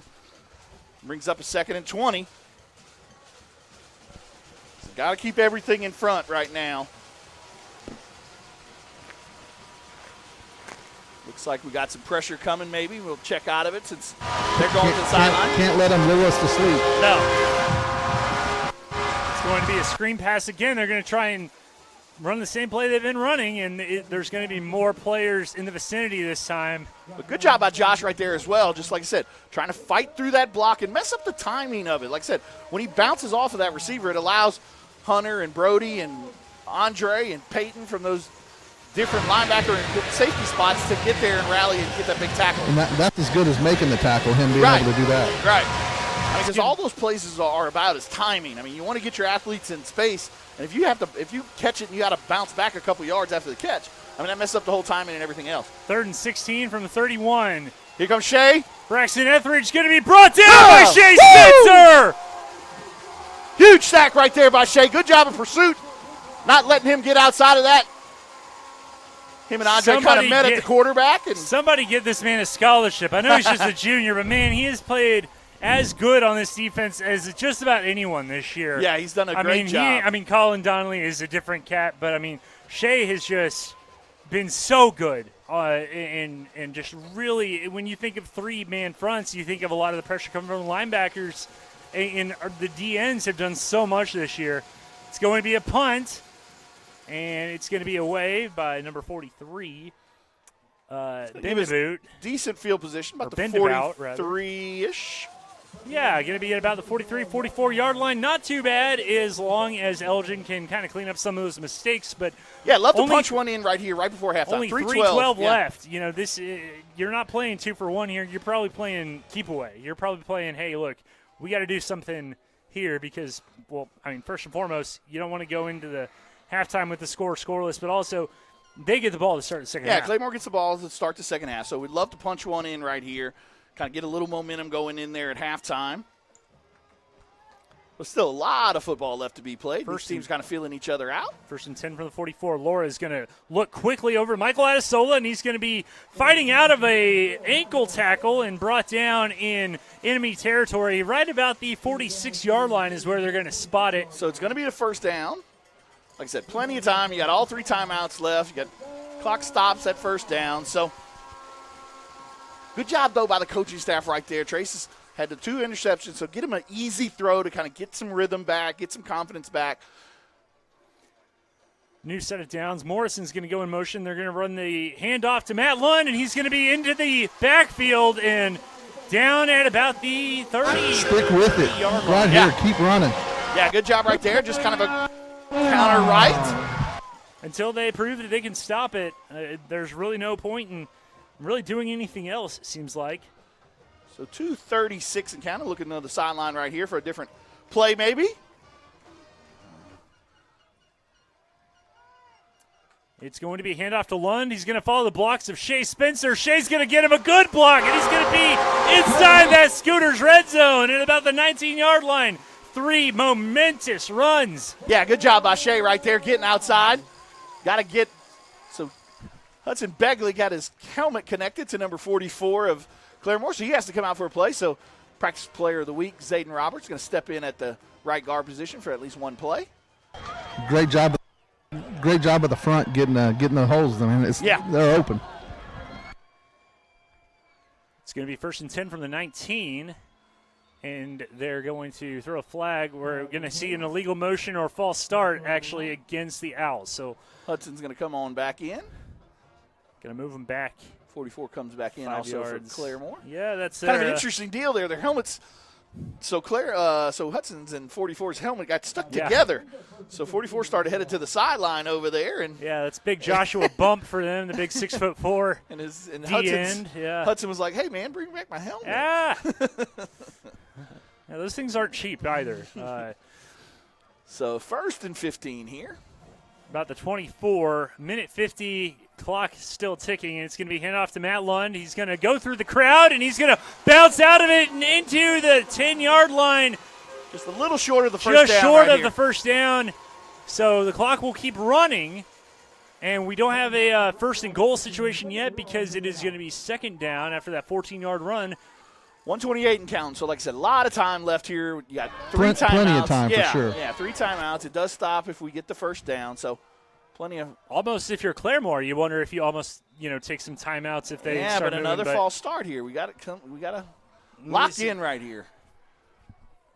I'm not entirely sure what. Not sure. I think they're talking to Andre maybe. So I don't. So yeah, like I said, it's just 1 step forward, 2 steps back every drive so far in this first half. And I know that, 0-0, it seems like anybody's game right now, and it is anybody's game. Oh, yeah. I know it seems early. It is early. But also, these are plays that you don't want to look back on later tonight and be like, man, if we gotten points here when we didn't, or 7 points when we got 3. I feel like they got to get a touchdown on this drive to end the first half. Laura's going to scramble. He's going to throw it towards the end zone. Just going to kind of toss it away there. Yeah, smart on that job. 2nd and 6. And that's the other thing that penalty does is went from being 2nd and 1 to now it's 3rd and 6. Your play calling is different. Your alignment's different. Everything's different. Yeah, but good job by Trace right there. Nothing open and decides to throw it out of bounds. I mean, we need to do that in big games like that. And like I said, you want to end every drive with a kick some sort of way. So 3rd and 6 from the 15, a minute flat left to go with 3 receivers. And it's going to be a handoff up the middle. It's going to be a Ritzenmeyer, and he's going to have the 10-yard line. Oh, it is Matt Lund. But he is going to get the first down there, so that's going to get us inside of the 5-yard line. From behind that, with these jersey numbers, that 9 looks like a 4 at first. Kind of rushing to the line right here. Probably the same play. See if we can punch it right in here. 50 seconds and ticking, and it's going to be Matt Lund again. He's going to try and finagle his way past some defenders. Going to have another flag. Probably illegal formation is my guess. Not enough people on the line of scrimmage or something. Let's see what the call is right here. 43 seconds. If you're a coach or a fan, this is maddening at a certain point.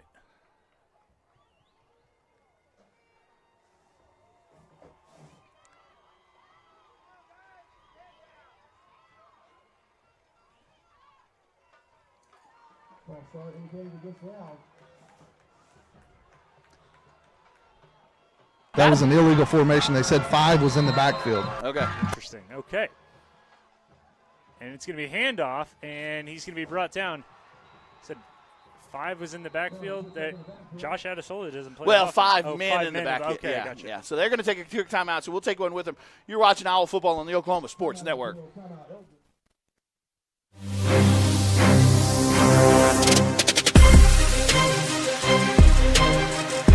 Here at Classic Lawton Chevrolet, we love our community and we want to show our appreciation. We offer savings for military, first responders, college students, and educators, giving back to those who give everything they've got. What's in your driveway? You don't have to come onto the lot. We'll bring it to you. Get a 360-degree view and video summary of every vehicle. Top dollar for your trade and even get pre-approved. ClassicChevyNation.com. What's in your driveway? Enjoy the difference.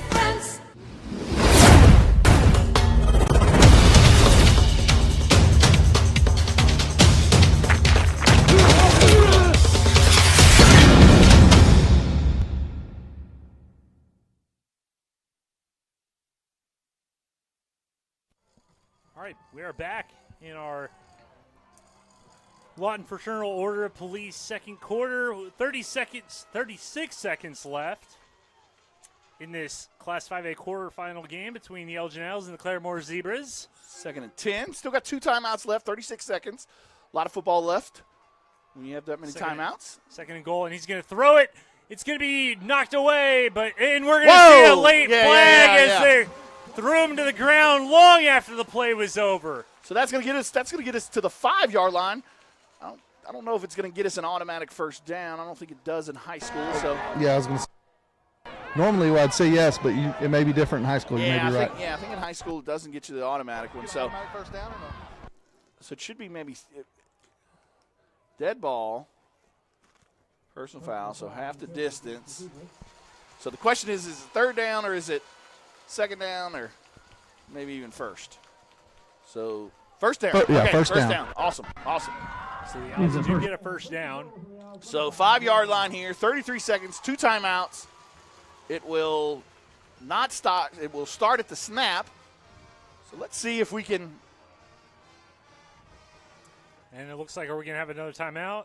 No. Okay. No, they need the down marker to say 1 on it is what they're after. Okay. So they're talking about that right now. Well, it still says 2. Yeah. Umpire and the back judge.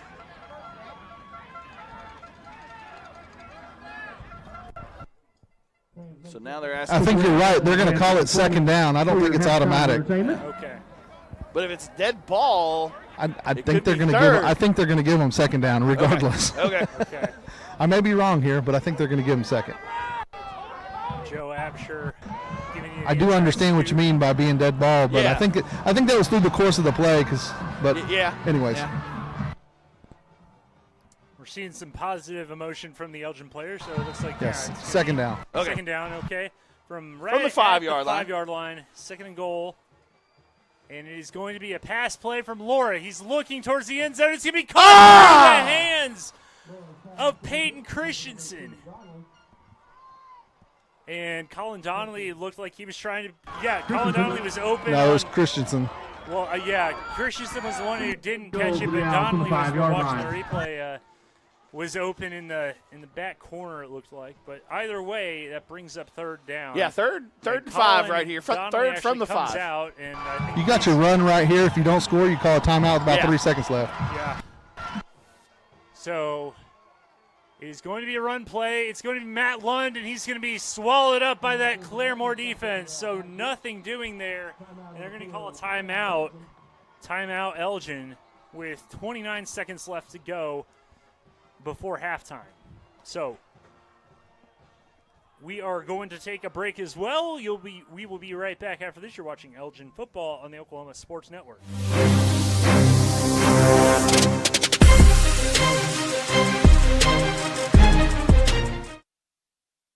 When it comes to your home, you need someone that you can trust to keep it safe and protected for you and your family. Vesta Foundation Solutions is your local, family-owned company that has helped many homeowners fix and protect their homes. Our engineered solutions can take care of all of your foundation repair, basement waterproofing, concrete leveling, and dirt crawl space repair needs. We take pride in getting the job done right, and you'll always be protected with up to a 75-year warranty. Contact us today for a free estimate.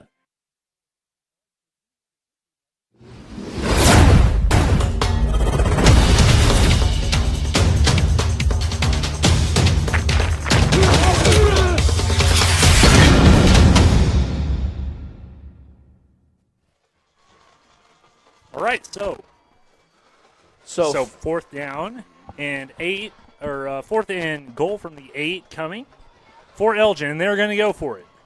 Got 3 receivers. Trayvon Crabtree comes in motion. It's going to be a pass play. He's going to swing it out to Matt Lund. Matt Lund dropped it. So that is going to be a turnover on downs for the second time tonight for Elgin. And that is a play that Matt has made 100 times this year.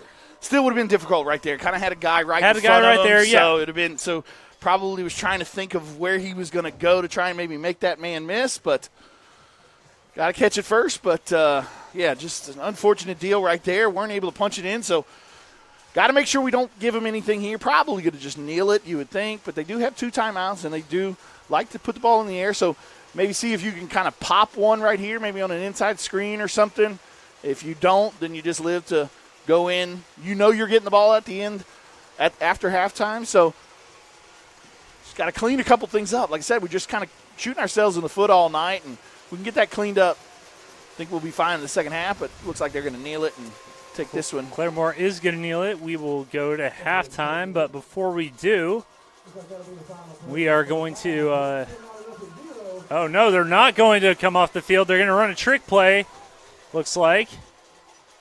And they're going to try, and now we're going to have penalties, or penalty flags.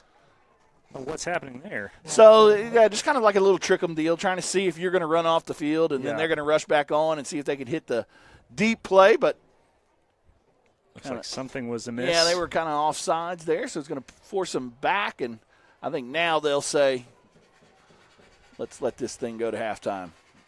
A little interesting little wrinkle there. Yeah.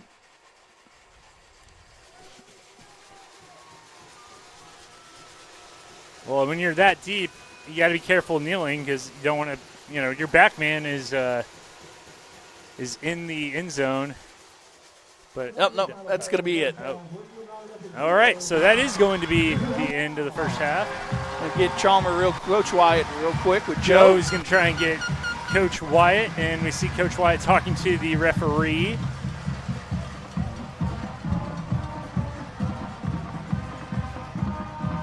Jack's got some things as well. Coach, some penalties, some stalled drives. What do you tell your guys at halftime? Nobody stopped us but us. We got to clean it up. Yeah. You got to play football like this. That's what we got to do. Absolutely.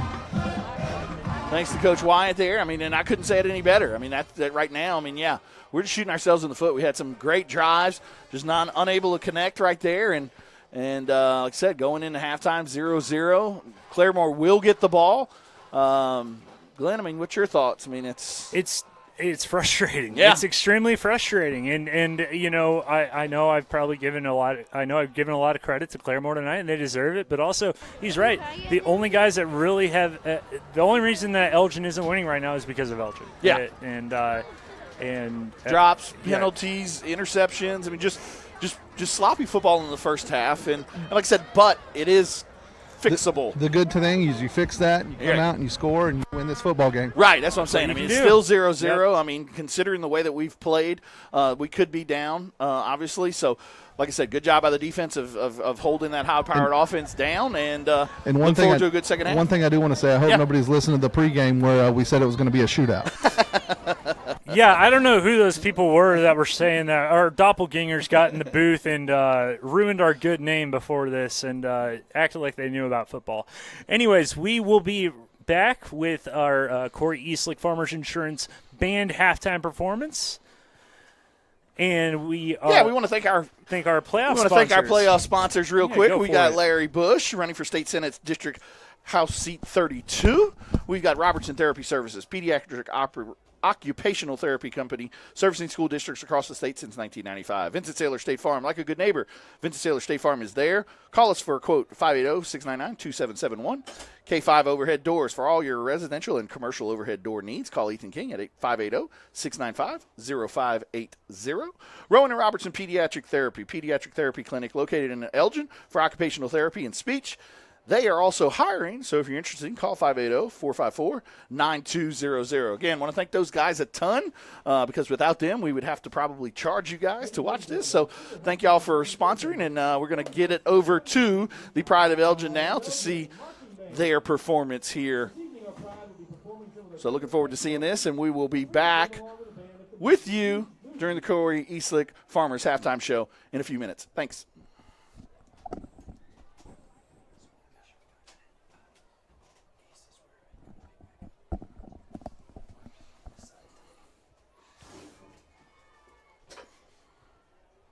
First up is the 70s classic folk chart by Herbie Hancock, Chameleon.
Here's Imagine Dragons' hit song, Radioactive.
Now let's feature our pride of Elgin Outlets and Drumline with their cadence titled GMZ.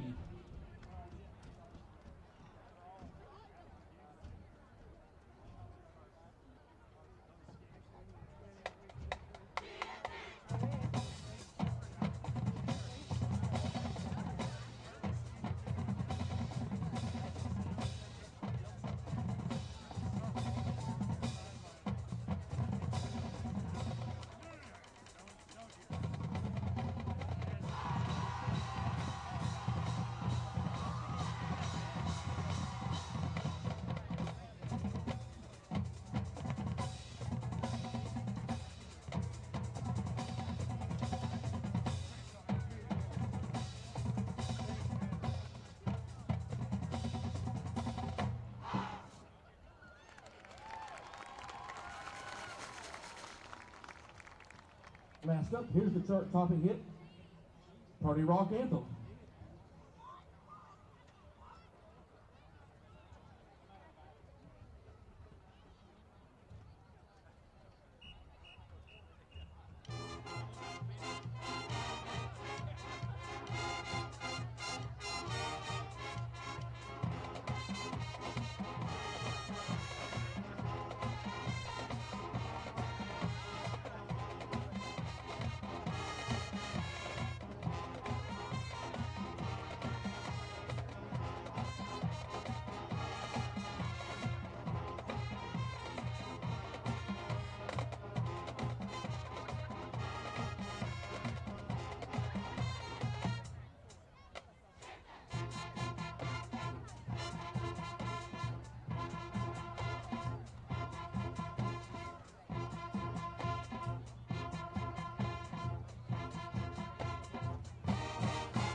Ladies and gentlemen, the Pride of Elgin staff, students, and boosters would like to wish everyone You've been watching the Pride of Elgin during the Corey Eastlick Farmers halftime show. Another big round of applause for the Pride. It is currently 0-0 with 10 minutes left to go here in halftime. We're going to take a quick break. You're watching Elgin Owl football on the Oklahoma Sports Network.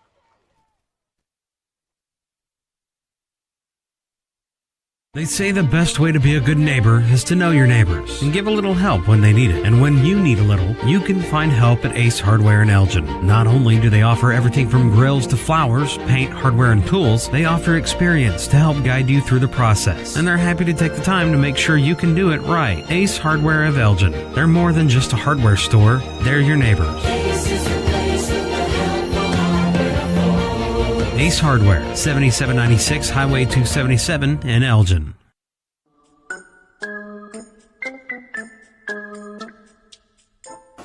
Are you ready to find your dream home? Let's find it together. We can help you find that perfect home and walk you through the buying process. Or maybe you just want to sell your home. We can help with that too. Hi, I'm Pam. And I'm Barry. We've been helping buyers and sellers for 21 years. Together, we can help you sell your home. We're not bragging, we're just applying for a job. Arrow Sign Company has been serving Oklahoma and surrounding states for over 60 years. As a family-owned business, our focus has always been on driving people to your door, not just selling you a sign. From custom sign design and manufacturing to installation and service, Arrow Sign has the knowledge and experience to deliver the ideal sign for you while using materials of the highest quality to ensure that your sign will look great for years and years to come. We design and manufacture our signs for longevity, so you get the greatest return on investment possible. Arrow Sign Company, helping your business thrive since 1955. Goodbye, paperwork. Hello, convenience. Farewell, waiting. Hello, personal service. Catch you later, dreaming. Hello, planning. Buy your dream home, connect with a personal banker, and easily schedule an appointment with digital tools from Arvest Bank. Goodbye limits, hello possibilities. Thanks for watching this presentation of the Oklahoma Sports Network. At Miller Noble Heating and Air Conditioning, we offer preventive maintenance agreements, summer tune-ups, and service calls. During the summer when your air conditioner breaks, you have to give us a call. Well, with preventive maintenance agreements, it prevents that. We go out, service the air conditioners, and prep them so they don't fail on you in the peak time of the year. The U.S. Department of Energy states that you can save up to 30% of your utility bill by having your system properly maintained. Your comfort comes first. Miller Noble Heating and Air. Are you looking for more than just a job? Bar S Foods in Lawton offers a career with a competitive starting wage, opportunity for advancement, life and health insurance, including medical, dental, and vision, as well as 401k retirement plan. At Bar S, you can be proud of a company that gives back to the community. But most of all, you can take pride from making a quality product. Bar S Foods, making the best tasting hot dogs and smoked sausages, the food America likes to eat. So come be a part of a winning team and start your path to success today. Becker Raybon Funeral Home has been serving the funeral needs of Southwest Oklahoma since 1940 and is owned by the Raybon family. We believe family ownership makes a great difference in the care and service your family receives. Their staff is eager to find ways to assist you. Whether it's with live streaming or benefit assistance, we can help. When it comes to measuring personal levels of service, there are other funeral homes, and then there is ours. Becker Raybon Funeral Home, 1502 Fort Sill Boulevard.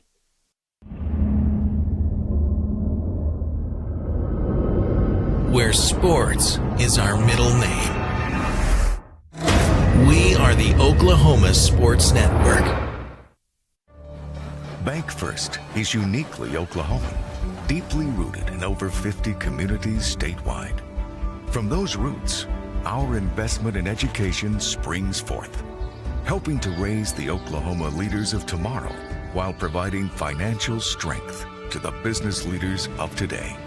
That's the kind of loyalty that helps entire communities thrive. Bank First, loyal to Oklahoma, loyal to you. College is more than just going to class. College is a journey. It's meeting new people and making new friendships that will last a lifetime. It's learning from professors who care about you and your success, and finding out it can be really fun and rewarding. It's discovering that thing you want to do for the rest of your life. Cameron University is all about helping you grow and succeed, because your success is our success. Scott's House of Flowers in Elgin has been proud to serve Elgin and the surrounding area with a wide variety of flowers and gifts for all occasions. Come see them for great gift ideas, including the exclusive Tyler candles. And who couldn't resist Sweet Shop USA, featuring handmade grand truffles. Scott's House of Flowers, just off Highway 277 in Elgin. Delivery available, or stop by for easy pickup. Phone 492-4880. Scott's House of Flowers. At Firehouse Subs, a portion of every purchase helps provide life-saving equipment to first responders across the country. So at Firehouse Subs, we don't just make subs, we make subs that are big, bold, and craveable. We make our subs differently because our subs make a difference. Whether you order online or on our app, Firehouse Subs Rapid Rescue to Go will have your subs boxed, bagged, and ready for pickup. Firehouse Subs. Enjoy more subs, save more lives. Yeah, I'm on top, can't be stopped, shooting my shot. Oh, oh, oh, yeah, I'm the one, I'm a legend, get what I want. Oh, oh, oh, yeah, I'm on top, can't be stopped, shooting my shot. Oh, oh, oh, yeah, I'm the one, I'm a legend, get what I want. College is about more than just a degree. It's a journey that will shape your future and change your life. That's why MSU Texas provides a place to find your passion, To connect with others. and discover who you truly are. We're dedicated to providing a well-rounded education that prepares you for a variety of careers. You'll have everything you need to pursue your dreams at MSU Texas. Start your journey. For more information, visit msutexas.edu. Scooter's Coffee, world-class coffee rooted in quality, with 2 locations to serve you, in Lawton and Elgin. Wake up to the amazing aroma of quality, from their hot and iced drinks to blenders, smoothies, teas, to even their great food delights. Or why not try their at-home coffees or coffee on the go? Locally owned and operated. Scooters in Lawton and Elgin. Scooters, rooted in quality.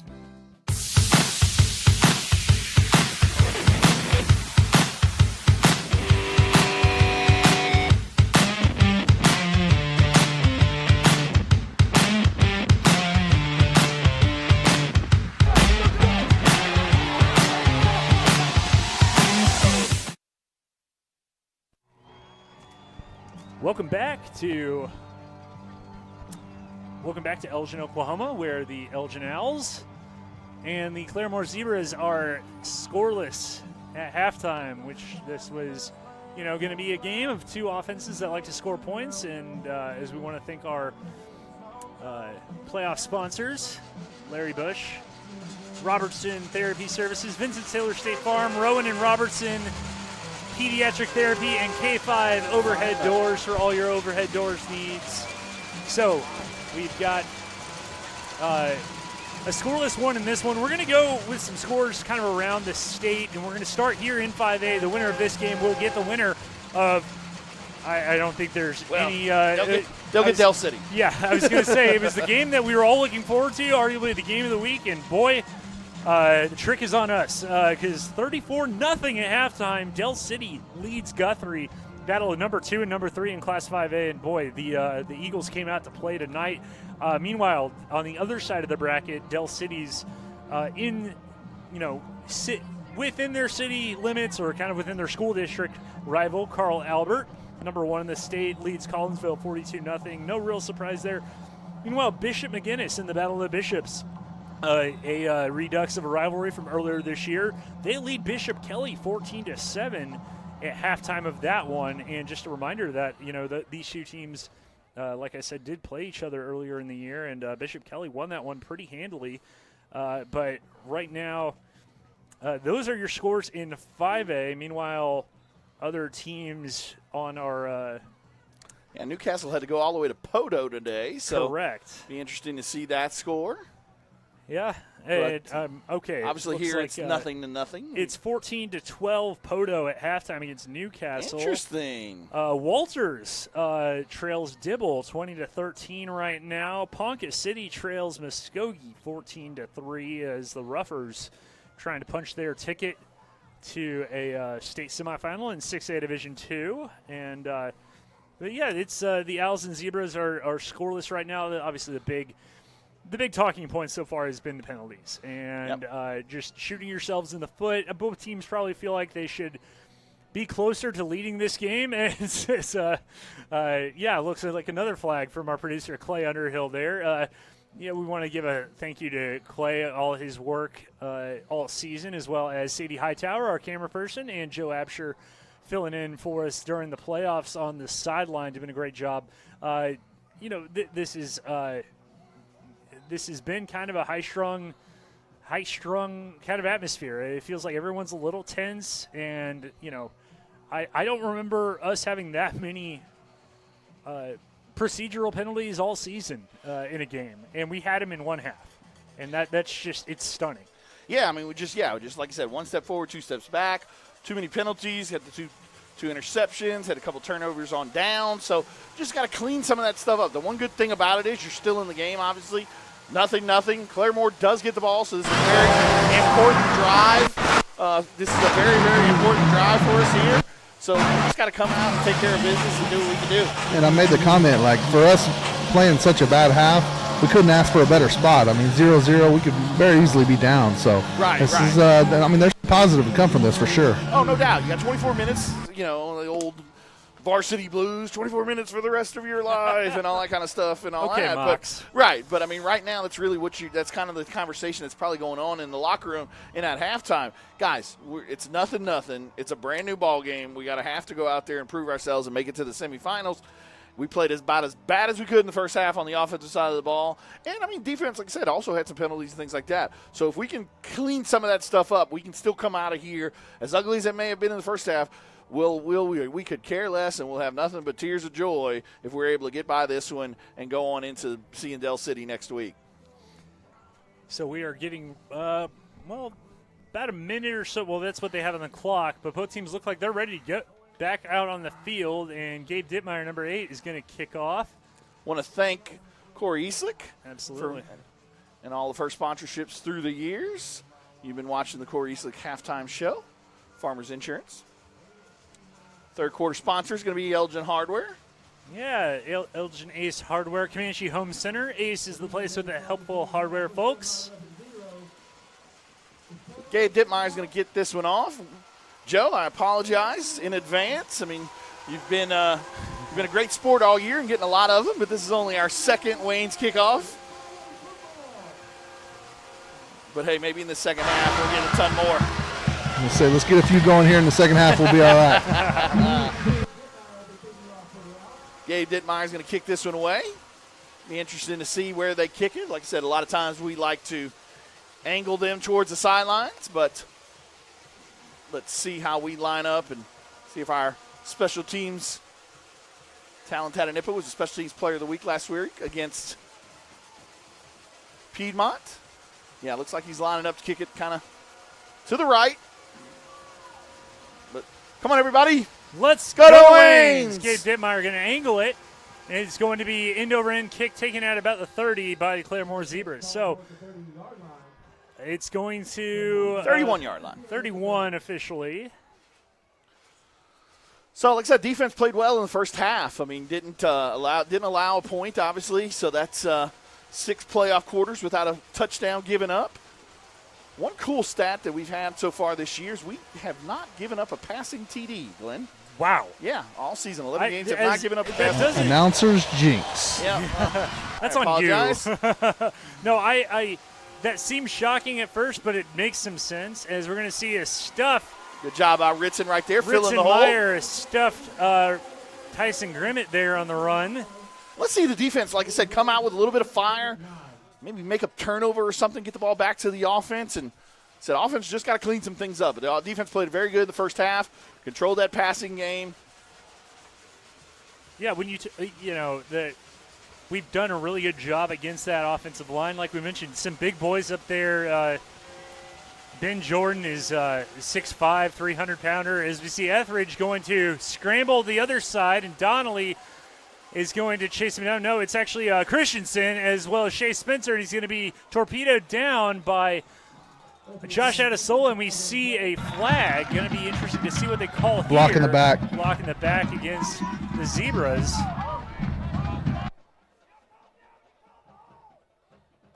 Yeah, so that's going to push him back. From that spot, it'll be second and, 15 or so? Yeah, it should be it should be more than that. It should be about second and 17, 18. Yeah, good job of coverage downfield. Obviously didn't find anybody, kind of rolling out to his opposite shoulder throw and didn't see anybody. So one thing he does a good job of is kind of doing some things off script and in that scramble drill. But good job of the defensive backs to continue and stick on to their receivers and then get the penalty as well. So brings up second and long is where we like to keep them. Empty backfield, though. Empty backfield for Etheridge. He's going to scramble, and he's going to keep it, and he's going to be smothered. Ball! The ball's on the ground, and it's going to be kept, I think. Yeah, they got on it. You can tell which one of us played football because one of us yells ball as soon as the ball pops out. Those instincts never do leave you, do No, they? they don't. They do Ball, not. ball, ball, ball. No, they do not. So brings up a third and long right here. See if defense can do a great job and get this 3 and out on the first drive. Get it back to the offense. See if we can clean up some things. Good job of pursuit right there by Shea, though, coming down the line and making a big hit and forcing the fumble.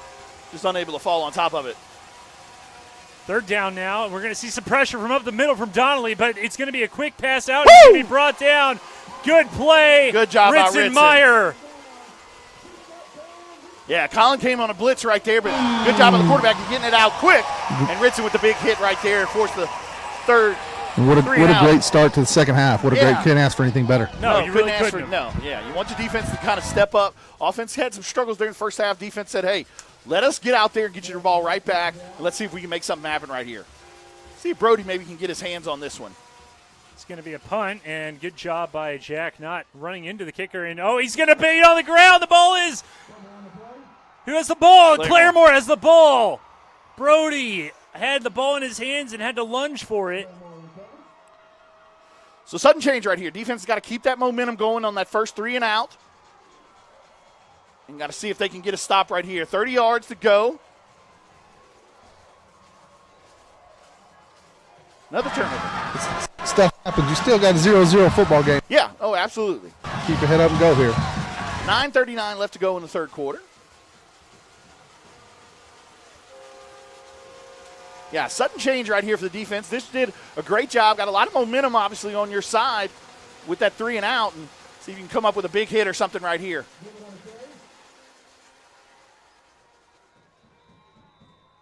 Second and picked up about 3 yards right there on kind of a little inside zone play. This is going to be a battle all night. I mean, both teams are fighting, obviously. I mean, when you get to this point in the season, I mean, you're going to be facing good opponents.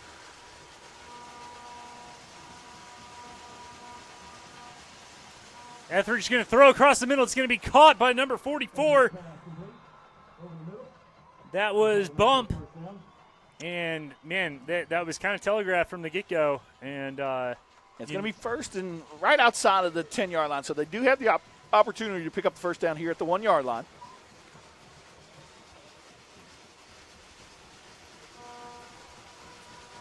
Kind of playing with a little bit of tempo here. First and 10, they're going to hand it to Grimmett, and he's going to be taken down. Yeah, a little inside zone run again there. Picked up about 3 or 4 yards. Ritson there on the tackle. See if Mike Adesola was in the vicinity as well. So we're going to have a 2nd and 6 now from the 7-yard line.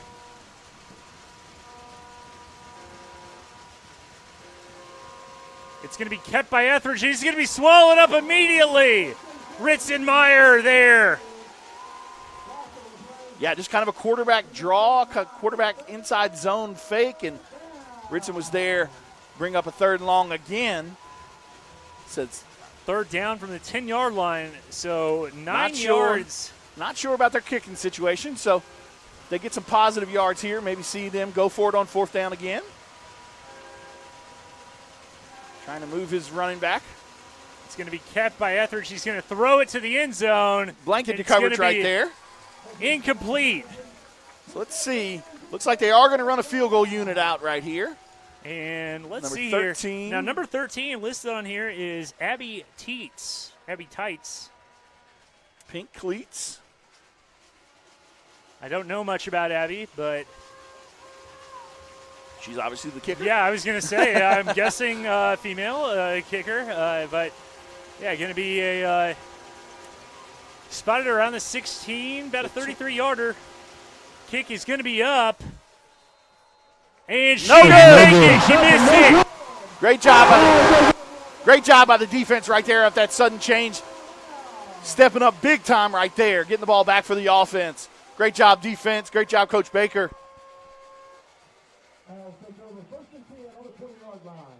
See if the offense can get something going right here. Matt is 30 yards away from that all-time, that single season rushing record. So that means he had 148 in the first half. See if we can get him going here and get out for a big run. Counter left. And it's going to be kept by about the 33-yard line. Is going to be Lund.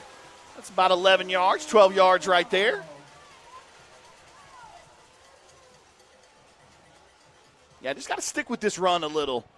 He said, I mean, they did a good job of kind of letting him wear him down a little bit, I think. Yeah. Well, we did a good job between the 20s. But then once we got inside the 20, we kind of got a little stalled. But a lot of that had to do with penalties and mistakes and things. And Laura's going to fire it, and it's going to be out of the hands of his receiver. Tried to throw that deep comeback. A little bit outside for Mike, so it brings up a 2nd and 10 right here.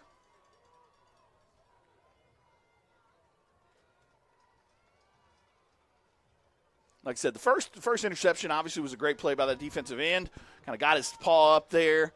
Was able to knock it down to himself. The second one probably one that he wants back, kind of underthrew it a little, but good play by the defensive back as well. Going to be kept by Lund. He's going to push it to the outside. He's going to have room. He's going to go to the 50. He's going to go to the 40. He's going to pull over a player. There is a flag.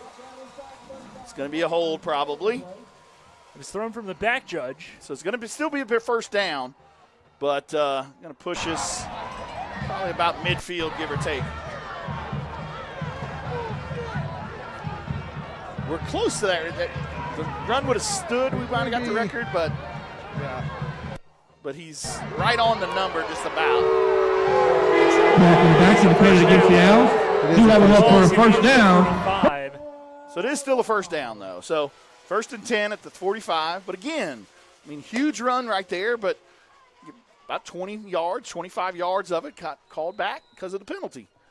Oh, wow. And we're hearing from David Dillingham that even with that he likely did set the record, and they're not going to call him jumping into the neutral zone. I don't know if he got in there, though. Yeah. I think he was close, but I don't think he got in there. Carter Johnson for them, another big 300-pounder.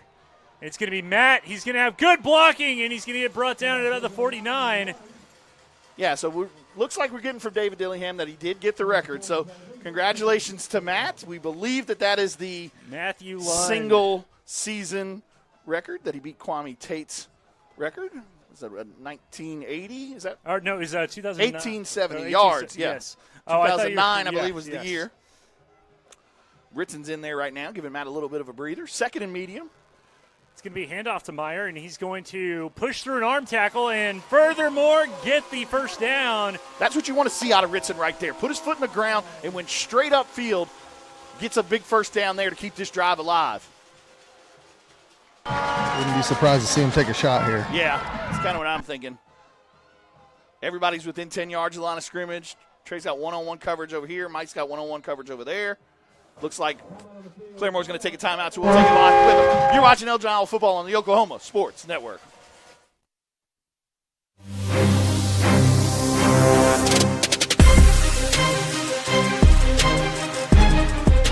It's real red wine vinegar and olive oil blend. It's called the Juice. And at Jersey Mike's, it adds that jazz to your sub.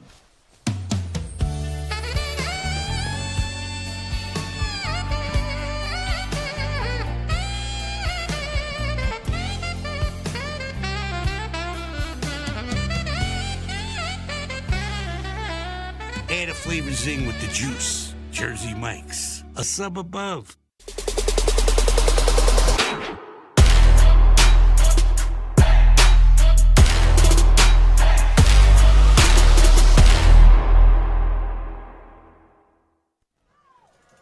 So Elgin moving downfield, trying to score the first points of the game after Claremore missed a field goal.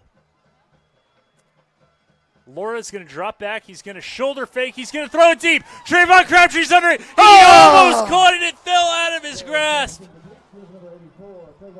And Trayvon was by himself. Good throw there. Ball was just thrown a little inside, and Trayvon went a little further out. I mean, it just is what it is.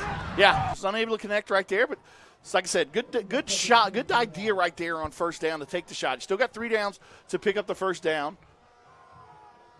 Ritson's still in there at running back behind Trace. 3 receivers to the left, and we're going to send Ritson out of the backfield, and he's going to catch it on a little swing pass, and he's going to be brought down inside the 40 of Claremore, going to be brought down at about the 37-yard line, and is brings up a 3rd and medium right here, kind of 2 downs to pick this one up. You're inside of that 40-yard line, so probably 4 down territory. Might see a run right here. Matt's back in, and see if we run counter or outside zone and see if Matt can pick it up. If not, let's play another down. I agree with that.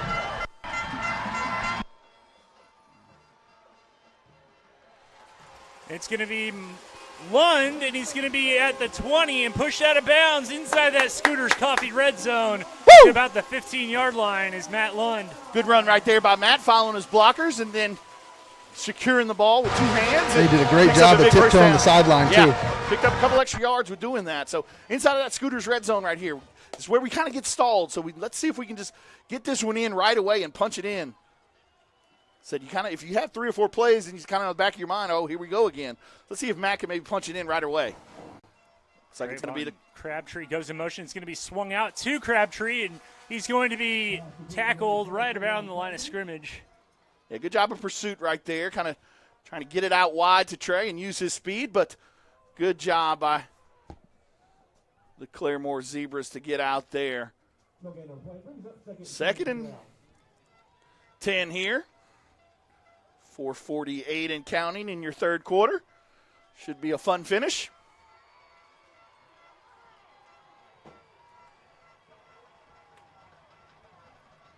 Gonna send 2 men in motion.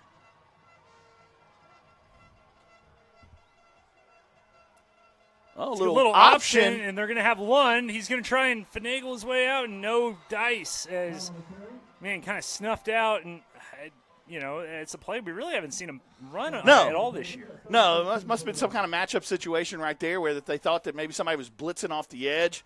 See if you can get Matt in space, and good job of pursuit again by the Claremore defense. Brings up a 3rd and long. Like I said, again, you're in that position right now.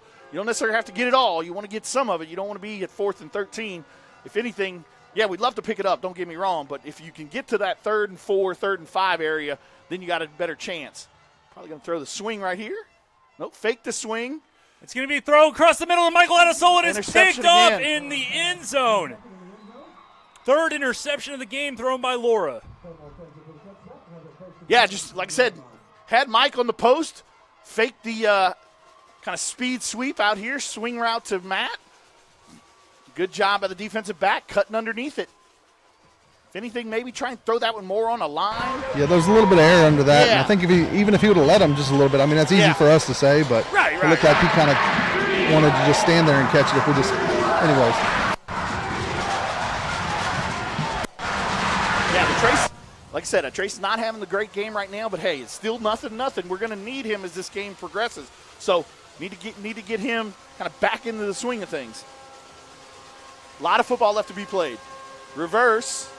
Double reverse, and they're going to look past it. No, they're not. It's going to be kept, and it's going to be brought down by a couple of Elgin defenders. It looked like they were trying to throw the pass right there to their good receiver, number 9, but good job staying home by Josh and Hunter Jackson on the back end, but still get some positive yards there. 2nd and medium right here. Morrison and Meyer on the tackle.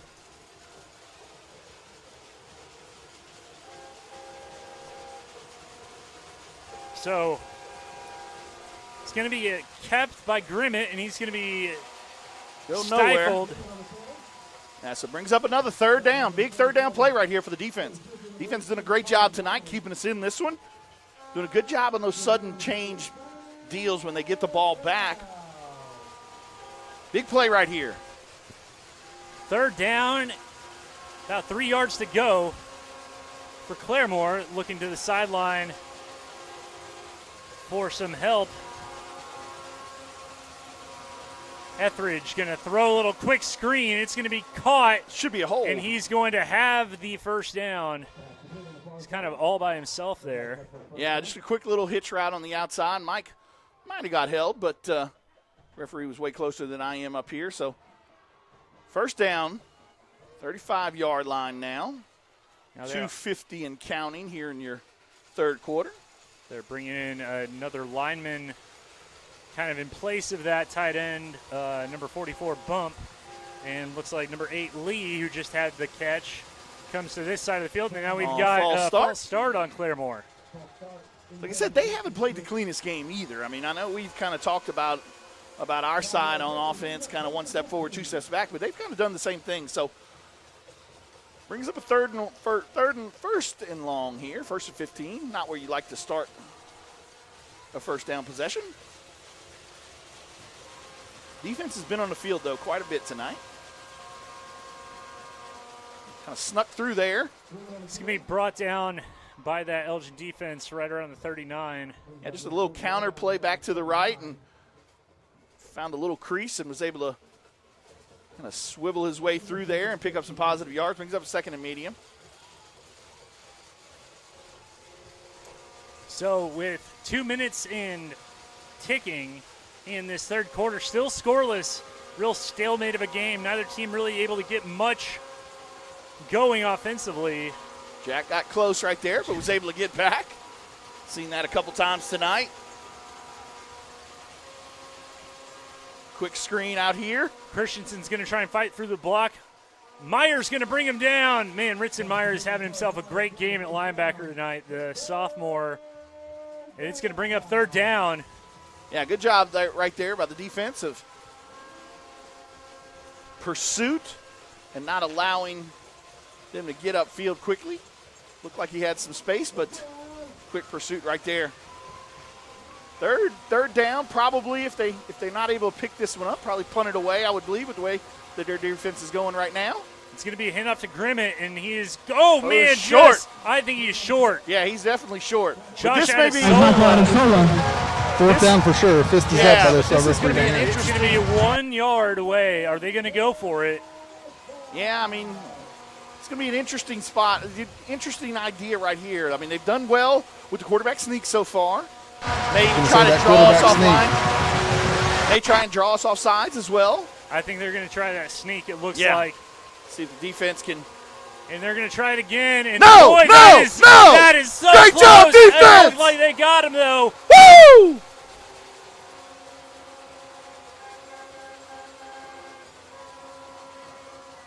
We still have no real signal.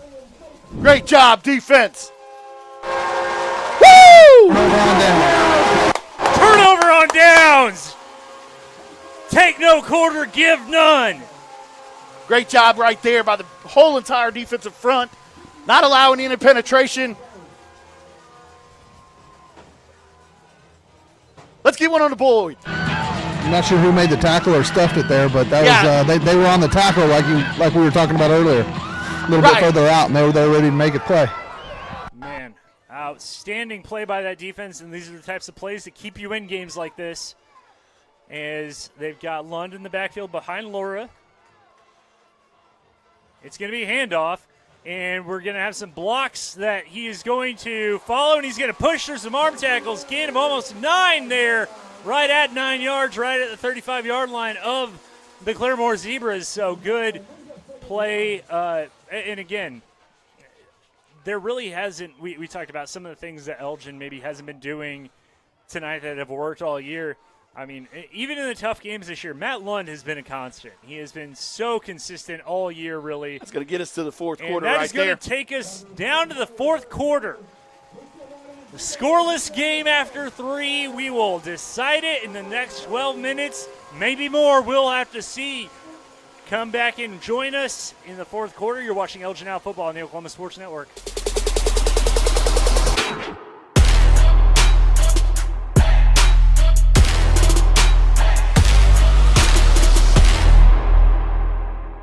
Step into the best chapter of your life, one with rheumatology care from a provider who focuses on your well-being and getting you back to what matters most. Dr. Shahzad is dedicated to building long-lasting relationships based on trust and medical integrity with every single patient. Schedule your telemedicine appointment today. Don't let rheumatoid arthritis or other inflammatory conditions stop you from enjoying life. MMG, the power of many for the benefit of one.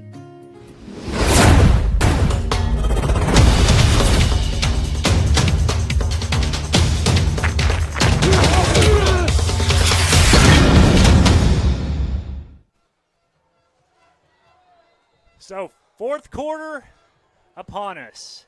Elgin going to hand off to Matt Lund. He's going to try and break some tackles, and no doing. It was really kind of a broken play from the outset, but a real stalemate with the Claremore Zebras tonight. 0-0 our score after 3 quarters. You're watching Oklahoma Sports Network. Glenn Brockenbush with Vincent Saylor and Joe Absher on the field. This has been unlike any game that we've seen all year. No. And, I mean, Elgin really been tested in a way that, I don't know who would have foreseen, not just the score, but, I mean, nobody doing really much of anything on offense. These defenses have played so well. And Matt Lund is going to run to the outside. He's got room. He's going to go to the 20, the 15, the 10. He's going to go to the 5. He's going to push Touchdown! Touchdown, Elgin! Touchdown, Elgin! Touchdown, Elgin! Absolutely. Matt Lund wanted that one. He wanted that one. As we watch the Wichita Furniture. That puts Matt well over 200 yards on the night. The Wichita Furniture replay. We're just stumbling over our words at this point. As Gabe Dittmeyer comes in to tack on the extra point of the first points of this game. Gabe kick is up, and it was blocked, it looks like. So 6-0 is our score. And 11-11 remaining in the contest. You're watching Elgin football on the Oklahoma Sports Network.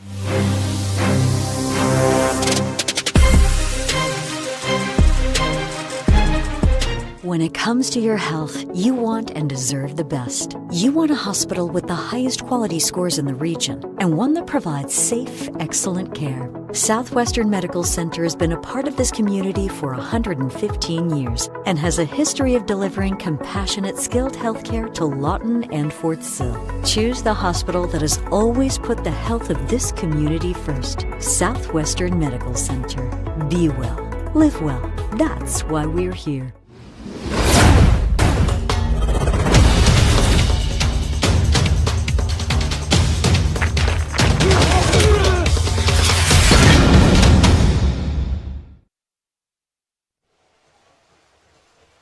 So just after we mentioned that there had been no points, what does Matt Lund do? He goes and says, guess what? I've got this, boys.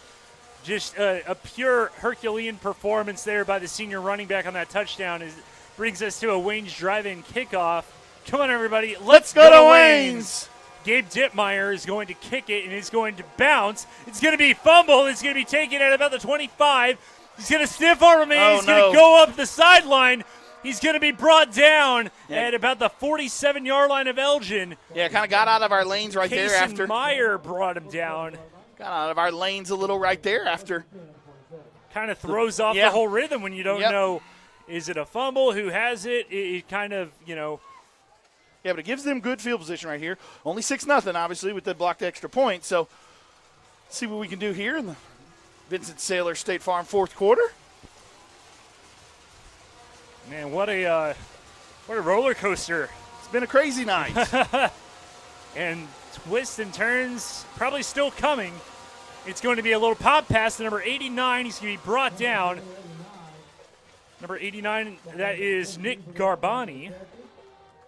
Yeah, just a little kind of pop pass we use it with Brody sometimes, and I'm Trayvon Crabtree, and good job by them of picking up some positive yards there. Probably 4-down territory now that it's 6-0 in the fourth quarter. 2nd and 7 at the 44. Defense has played their butts off all night tonight. Absolutely. 10:30 and counting. It's going to be a pass. It's going to be a screen pass. It's going to be brought down. No! He's going to finally be brought down by Ritson Meyer, his umpteenth tackle of the night. Yeah, it'd be interesting to see how many Ritson has tonight. Rex That's going to be Clark on the catch. 3rd and short right here. Definitely 4-down territory for sure. Yeah, absolutely. No doubt about it. So we now have 3rd down and 1.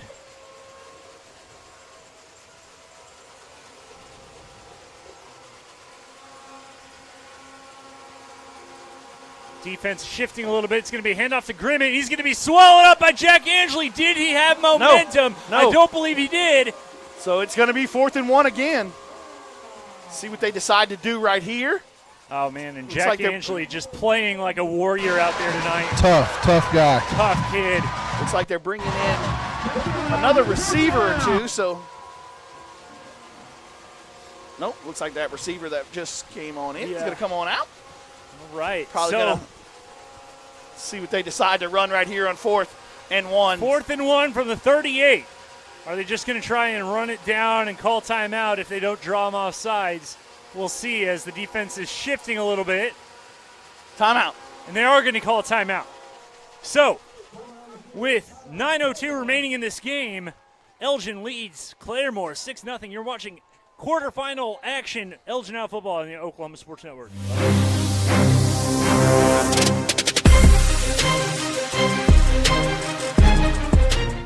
Southwest Foot and Ankle Clinic has specialized in the medical and surgical treatment of the foot and ankle for the past 40 years. And they provide all treatments under one roof. From x-rays, radial pulse therapy treatment, to surgical treatments, all with one goal in mind, providing the highest quality medical care with good old-fashioned Oklahoma compassion. Call to set up an appointment today. Southwest Foot and Ankle, 580-357-8720. Fourth down and 1. They're going to hand it to Grimmett. He's going to have it. Yeah, he's got going to be down around the 36-yard line, nearing the 35. So got some penetration right there, but just wasn't able to get the ball carrier down. So brings up a first down for those guys. Claremore going to send in some extra players now. Claremore. I was just going to say, they have that kind of bunch formation that they run with more, kind of like we do with Crabtree and Donnelly. With kind of their linebacker, fullback types. And they had to use a timeout. They had to use 2 timeouts so far here. Etheridge going to throw it, and I don't know if his arm got hurt or hit hit one of his blockers. But yeah, just kind of came out funny there. So 2nd and 10 again. But again, Claremore's had to use 2 timeouts here. I don't think that was tipped. I think he pulled it down. Okay. So they had to use 2 timeouts early in the one in the third quarter and now one in the fourth quarter. So they only have 1 timeout left, so that could come into play. Obviously, us up 6-0 could come into play as well if Claremore's able to score. 2nd and 10 a lot of football left to be played. A lot of football left. 8:35 to go in the fourth quarter. Etheridge going to hand off. Grimmett has it. He's going to be pushed down at about the 35-yard line, maybe the 34. We'll see where they spot it. As Grimmett's going to be slow to get up, and I think he definitely did. Okay, they're going to spot it right around the 35, just past, but again, it's still going to be a 4th down territory. Yeah, it's still going to be a long 3rd down conversion. But right here, as an offense, you don't have to pick it all up. So if you're able to get 5 or 6 yards, that gets you in a much more easy 3rd and manageable type position. So got the good receiver back in the backfield. Watch those slot receivers. Yeah. Deckard coming out of the backfield. They're going to throw it to Clark, and he's going to swing out into the middle of the field and be brought down by Colin Donnelly, and I think he is going to indeed have the first down. He's slow to get up now, but his teammates help him up. Just good catch and throw right there. Good job of after the catch, getting some positive yards to get the first down. So gets him another first down, kind of moving the chains a little and keeping this drive alive for them. 7:40 left to go here in your fourth quarter. Come on, D. 1st and 10 from the 24 for Claremore. They're going to hand it off to Grimmett again. He's going to try and follow his blockers. And he's still on his feet, it looks like, and they're finally going to bring him down. About a yard or 2. Every yard in this game is Crabtree just reached around his block and grabbed a handful of jersey and never let go. But, yeah, just yards are hard to come by in this game, and especially against this defense. So 2nd and 8 right here from about the 23-yard line. 2nd and 8. See what they decide to do right here. Etheridge going to drop back and throw. He's going to fire it, and it's going to be through the hands of his receiver. Looks like that was number 25, Cagle. So that's going to bring up another 3rd down, and that's probably going to bring this Elgin crowd back up on its feet. Yeah.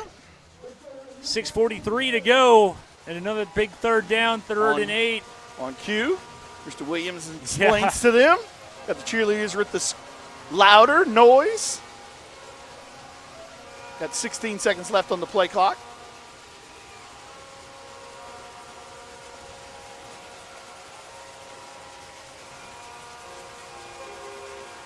It's going to be Etheridge. He's going to scramble, and he is going to get it, it looks like. Pushed out of bounds by Andre Crabtree. Yeah, just a run-pass option right there. Nobody open, so decided to take off up the sideline. Looks like he's going to be right at the marker. We'll see what they actually first down. say. Yeah, they gave it to him. 1st and 10 now from about the 14. 6:35. Good job right here by Claremore's offense of kind of coming back with a little bit of an answer. 6:35 to go in the fourth quarter. Again, Claremore has 1 timeout remaining. So if the defense can hold them out right here, set us up pretty decently. Etheridge Under center for the first. Under center now. Kind of first time, but high formation. And he's going to keep it. He's going to throw, and it's going to be Cagle. He's going to be brought down at about the 5 or 6 yard line. Yeah, I haven't seen him under center much other than when he's done those quarterback sneaks. So good job of kind of little wrinkle there. Get the fullback out, and good little pitch and catch right there. Brings it to about second and 3 or 4. Need a turnover here. Yeah, sure do. Yeah, second and do have the opportunity to get a first down, even though they're inside of the 10-yard line. Yeah, going to be about second and 2, second and 3 maybe. Hand off to Grimmett. He's going to push up the middle, and he's going to finally be brought down right around the 3-yard line. That probably good enough for a first down for Grimmett, who is just a bulldog of a running back. Hard to bring down. Yeah, so first and goal from the 3 right here. So 5:47 remaining in our game. Clock starts back up as they start a new set of downs. Going to be in kind of a pistol formation. A lot of linemen. It's Grimmett, rather. No yards. Nothing doing there. A huge stop right here for the defense. 100%. This would be great if they could get off the field, or if they could, force a turnover or stop them here. Second and goal from the 3-yard line. This defense has played such a big part in this team all season. Let's see if they can win it for us right here. 12 seconds left to go on the play clock. Etheridge with Grimmett in his pocket. He's going to keep it. Quarterback runs around, and he's going to be in the end zone. Touchdown, Claremore.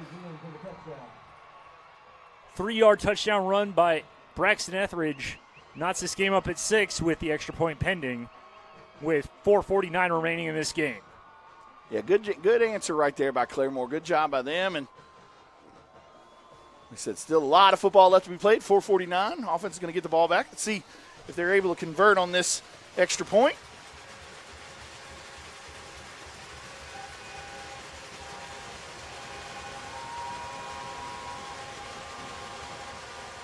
The kick is up. That's good. That kick is good. So Elgin trails now 7-6 with 4:49 to go in our game. You're watching Elgin Now football on the Oklahoma Sports Network.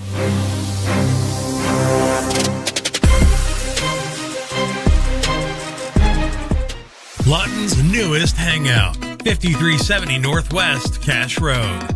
A family-friendly atmosphere featuring their award-winning pizza and calzone. Made fresh daily from their secret family recipe. With handcrafted burgers, wings, appetizers, salad, and homemade desserts, including deep-fried banana pudding. Come hang out with us. The Hangout, 5370 Northwest Cash Road in Lawton.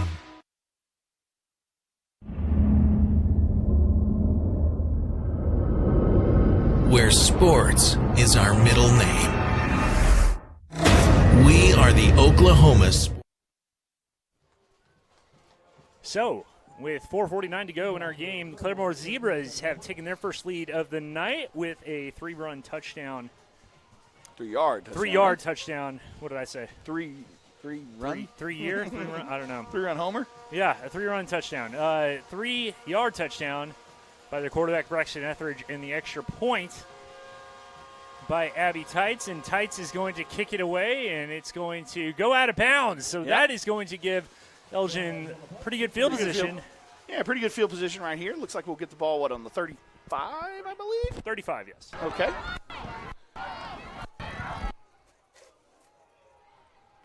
See if I think we're going to see a heavy dose of Matt Lund here.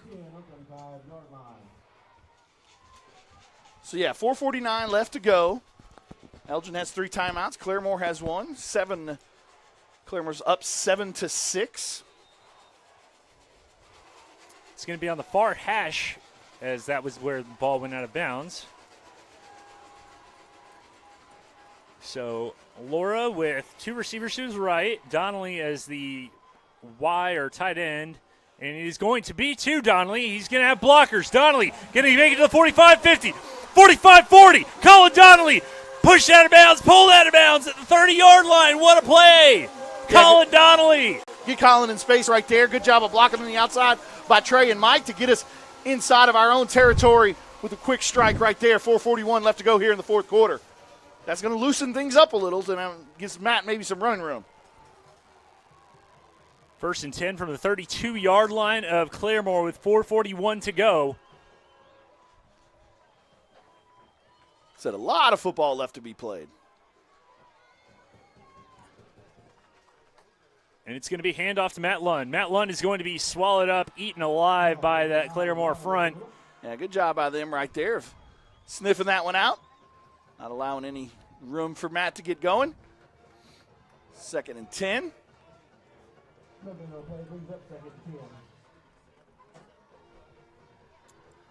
So he's going to have Michael Adesola and Trayvon Crabtree, as well as Brody Morrison to his left. 3 receivers with Lund in the backfield. Colin Donnelly is on the right side of the line as a blocking back. It is going to be a swing pass to Lund. He's going to break out of a tackle, but not quite enough to even get back to the line of scrimmage. Yeah, good job of pursuit right there by the Claremore defense. Brings up a 3rd and long right here. Said don't have to pick it all up on one play. So see what the call is right here by offensive coordinator Adam Castro. 3:39 and counting. Big play call right here.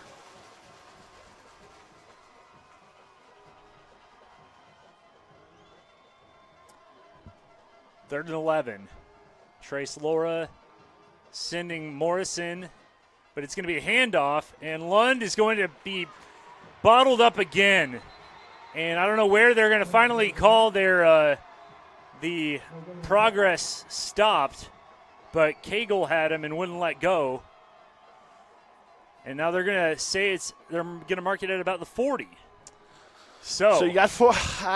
This is an interesting call right here, me. We're going to see, and Colin Donnelly is on the field, and it looks like they're going to go for it. Got 3 timeouts left. 2:44 to go in this game. Here's your season. Trayvon Crabtree goes in motion. Laura looking deep. Michael Adesola in the end zone. Oh, that's a flag! Oh, that's a flag! There's not going to be a flag. Come on! Oh, my goodness. He absolutely had his shoulder pads. I mean, I'm not trying to be a homer, but he had a helmet. You try to be as respectful as possible, but I don't know how you don't call that. In a game that has had more flags than points, I don't know how that one gets missed.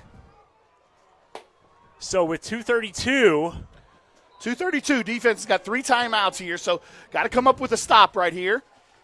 Get the ball back to the offense. Offense is going to have to go a long way, but stranger things have happened. We'll keep an eye on the clock. Got to take some chances if you're a defense, though, too. So look for them to try and maybe strip. And we're going to have a flag now. Going to hold, so it's going to push him. Claremore. Going to call the timeout here.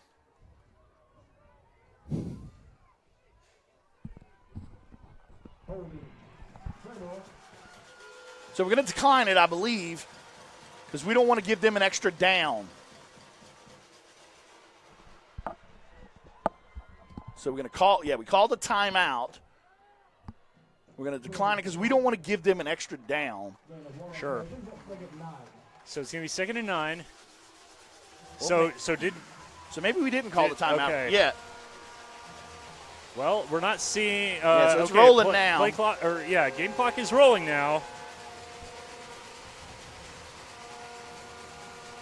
So Claremore obviously is going to take their time right here. Snap it with about 2 or 3 seconds left, probably on the play clock. They're waiting. It's going to be a handoff to Grimmett, and he is going to get about 3 yards. He's going to have more. He's going to have the first down, and he's going to have the 35-yard line of Elgin. Still got 3 timeouts left, so it's not a game ender, but make things a little bit more difficult.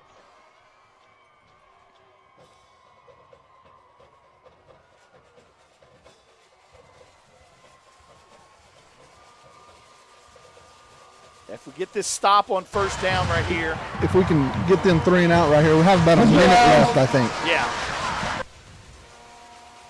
So they're gonna call a timeout after this one, depending on 1:32. It's gonna be a handoff to Grimmett. Timeout. And it looks like Jace Williams wraps him up real quickly. So now Chalmer White's gonna call a timeout. So yeah, so let's take it with them. You're watching Elgin Iowa football on the Oklahoma Sports Network.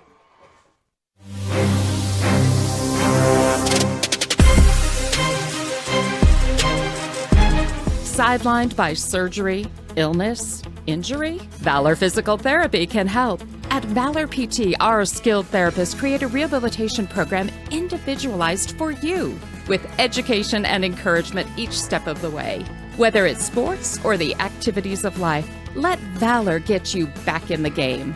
Start now at 405-265-6449. No referral needed. Mention Oklahoma Sports Network and get a free t-shirt at your first appointment.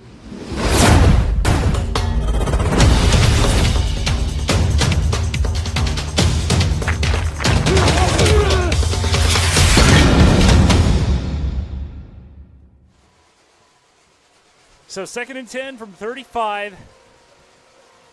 128. 128 remaining in this game. Claremore has the ball and a 1-point lead. Elgin clinging onto this dream season. Yeah, as soon as the tackle happens, we're going to call a timeout. Don't want to jump off. Oh, yeah. Jace Williams nearly jumped the gun there, and now he's going to shift again. And they're going to hand it off to Grimmett, and he's going to be stonewalled. And now I believe they're going to call another timeout. Chalmer White right next to the official. So another timeout. We will take it with them. You're still watching Elgin Iowa football on the Oklahoma Sports Network.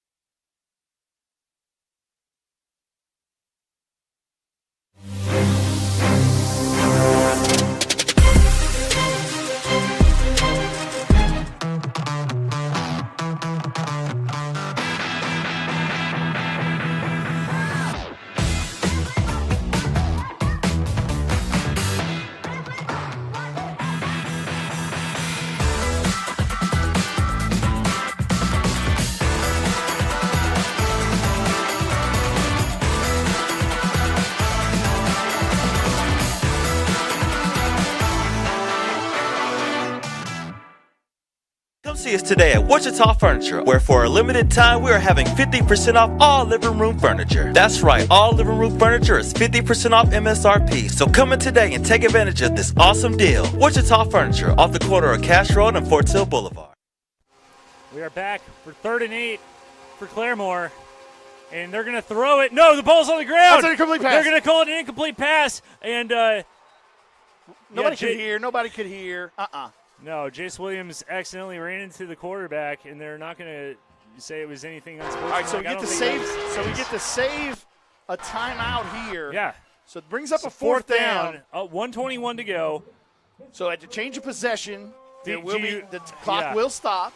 So if I'm thinking they may just kind of pooch punt it down. Yeah, maybe see if you can I get would him think so. Inside the 1 yard line, inside the 10-yard line or so. Because at this point in the game, the difference between the 33 and the 20 is a big deal. And so even if you kick it into the end zone, that is what it is. But I think you try to pooch it. I think Claremore will probably call a timeout and think about this one a little. Nope, they're going to bring their punting unit on. There's a 10-second. They're definitely going to have to call that last timeout. Yeah. It looks like they are. I don't know if they've called it yet. Or maybe they might take that 5 yards and push them back a little.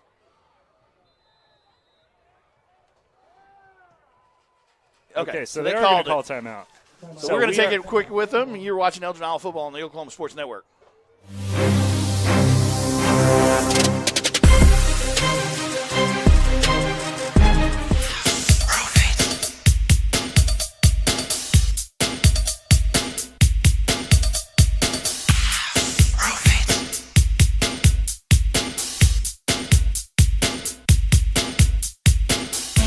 Sorry about that. So it is actually going to be a delay of game on Claremore, and they're bringing more guys in. So they are going to punt this one back.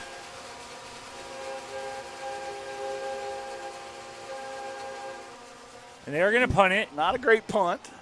That ball is actually going to be at about the 24-yard line.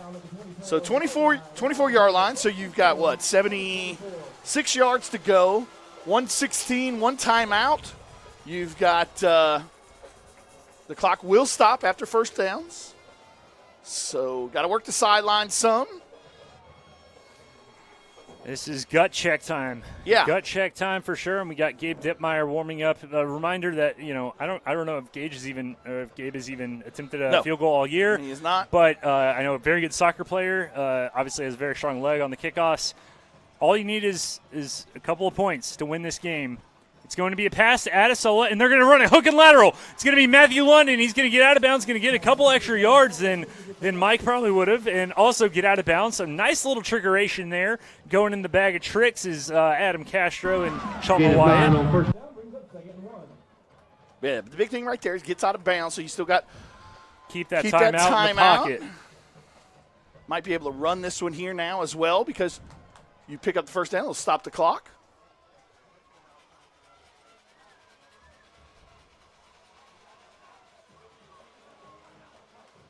Nope, Laura is going to throw it, and he's going to throw it down the sideline for Donnelly. Donnelly going to catch it. Yes! Are they going to call it a catch?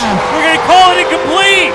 This is the second week in a row. I couldn't see it. Okay. Definitely looked like it was thrown a little out of bounds. Okay. They are going to call it incomplete, but tough to tell.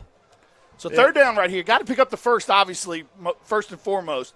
So might see a run right here. Still have that timeout in our back pocket, but you got to pick up the first down. Said you kind of get lost sometimes in those downs. But 3rd and 1 right here. And Laura's going to throw a quick one to Michael Adesola, and he's going to be brought down. He's going to still be in bounds.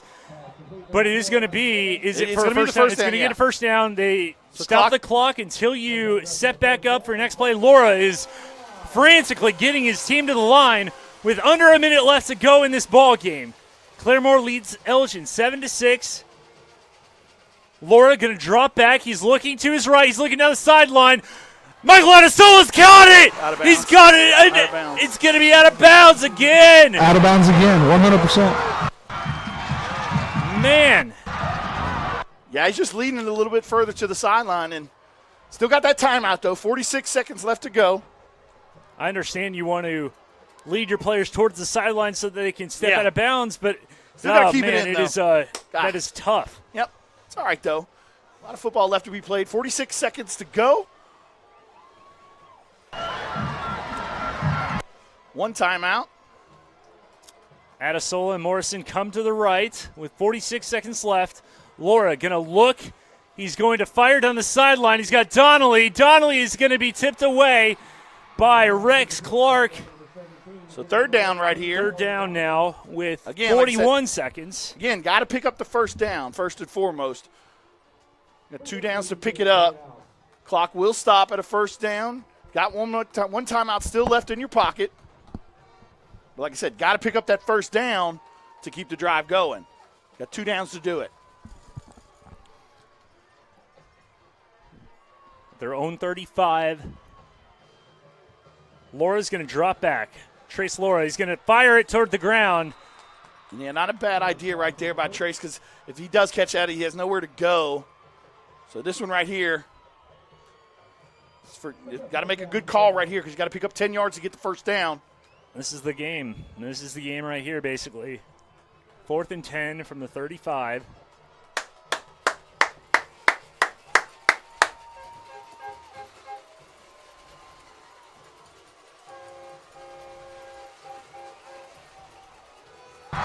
They've been picking on 4 all night. Yeah. Got to get to the sticks, though. Laura's going to fire. It's going to be no, incomplete. Donnelly hit by number 34, and that was Tyson Grimmett. And I don't know if he got to the sticks anyway. And not sure if it would have mattered. It's an unfortunate way for. What a season it has been for Elgin as Colin Donnelly is helped up by his head coach, Chalmer Wyatt, and this one's a tough one here. With just 1 timeout left that Elgin can burn, the Zebras barring a Claremore takes over on down. So many self-inflicted penalties there. I mean, that's just. All game, and it continued in the second half. Yeah. I know that, and I mentioned it off air. I know that the pass interference, the phantom pass interference call is going to be mentioned a lot probably on social media. I refuse to believe that's the only reason this game was lost. No. I mean, yeah, it's probably not even in the top 5. We can pick apart a lot of things that happened tonight. I mean, just give Claremore a ton of credit. Yeah, they did what they needed to do, and it's going to be timeout by Elgin, their last one. So we're going to take it as well. 24 seconds remaining in this game. Claremore 7, Elgin 6. You're watching Elgin Now Football on the Oklahoma Sports Network.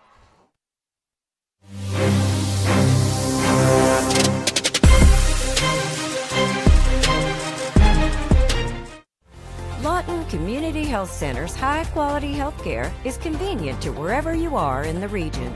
We're here for you, whether it's our main clinic on Southwest Lee Boulevard or any of our other locations in Lawton.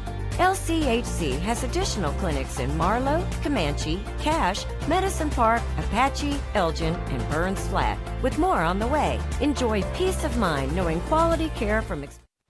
And that's going to be a kneel down by Braxton Etheridge. Congratulations to Claremore as they will head on to the state semifinals where they will take on the Del City Eagles.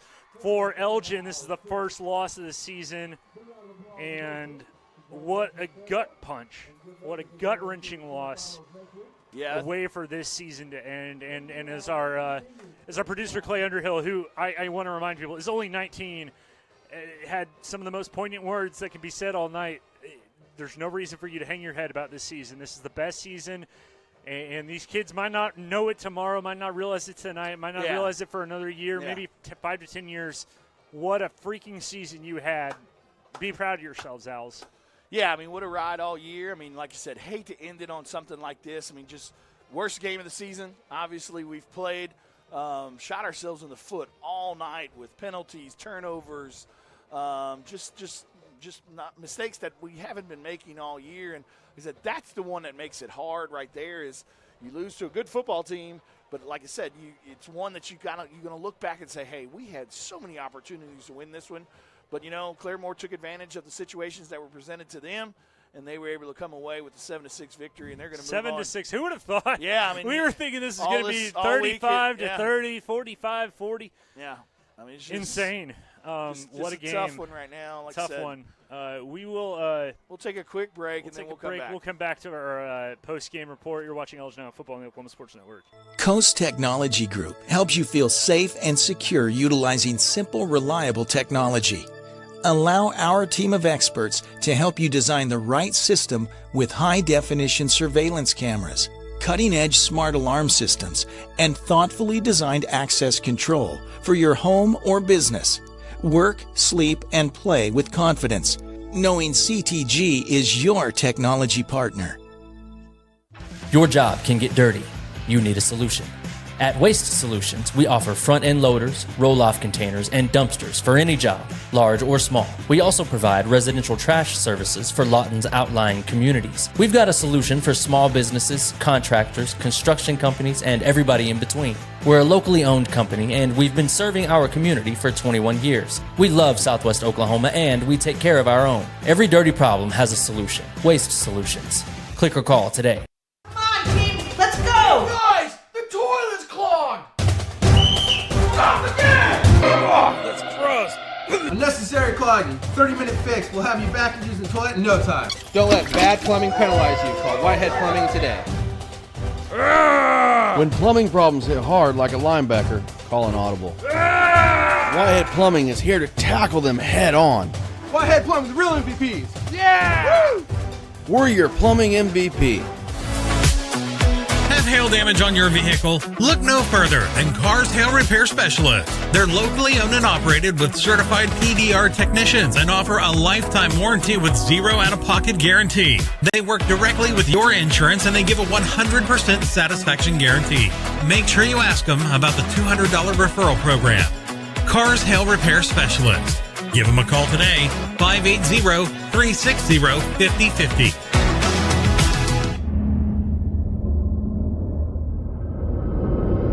Where sports is our middle name. We are the Oklahoma Sports Network. So back for our Wichita Furniture post-game show of this playoff loss for Elgin, a 7-6 win for the Claremore Zebras, as just a lot of mistakes and just not the game that Elgin needed to play in this atmosphere and on this night. But the Wichita Furniture post-game show brought to you by Wichita Furniture, Lawton's furniture leader at 1127 Northwest Cache Road. A great season by any measure, and I know those boys don't want to hear that right now, but what a game it was, and just got to give credit where credit is due. Give credit to Claremore. Give credit to these coaches. The job they've done all season, kind of harnessing all the talent that is here, and we want to give a big shout-out and thanks to the senior class. Yeah, I believe 12 or 13 kids, and, you had guys that were playing hurt. I mean, Jack D'Angeli was basically playing with one arm at one point tonight. Keith Ferguson getting in there tonight when he maybe wasn't 100%. Your heart goes out to a guy like Trey Harris, who had to sit out basically the second half of the season. And so many of these seniors, it's just been a wild ride for them. And one senior who's kind of stood tall above them all is going to be our Angela Rivera player of the game. Angela Rivera, for your personal and commercial insurance needs, she's an independent agent getting you the best deal. Call Angela Rivera at 580-647-1445. Our player of the game in his final high school game is Matthew Lund. Well over 200 yards rushing.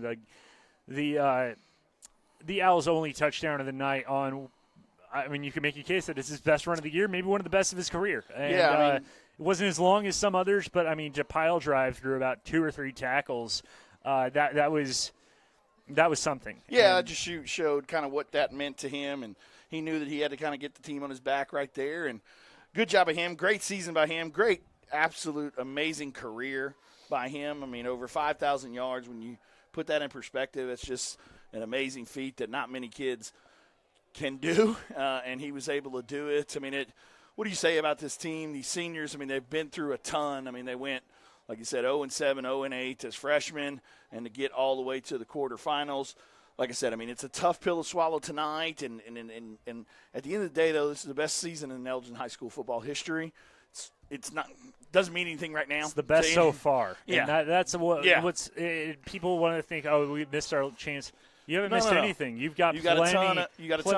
Yeah, you got a ton of talent coming back next year. Not something we'll kind of discuss that as we move forward later. But yeah, just great overall season. It's been a heck of a ride. It's been an incredible ride, and just like I said, didn't have the ending that we wanted it to, but.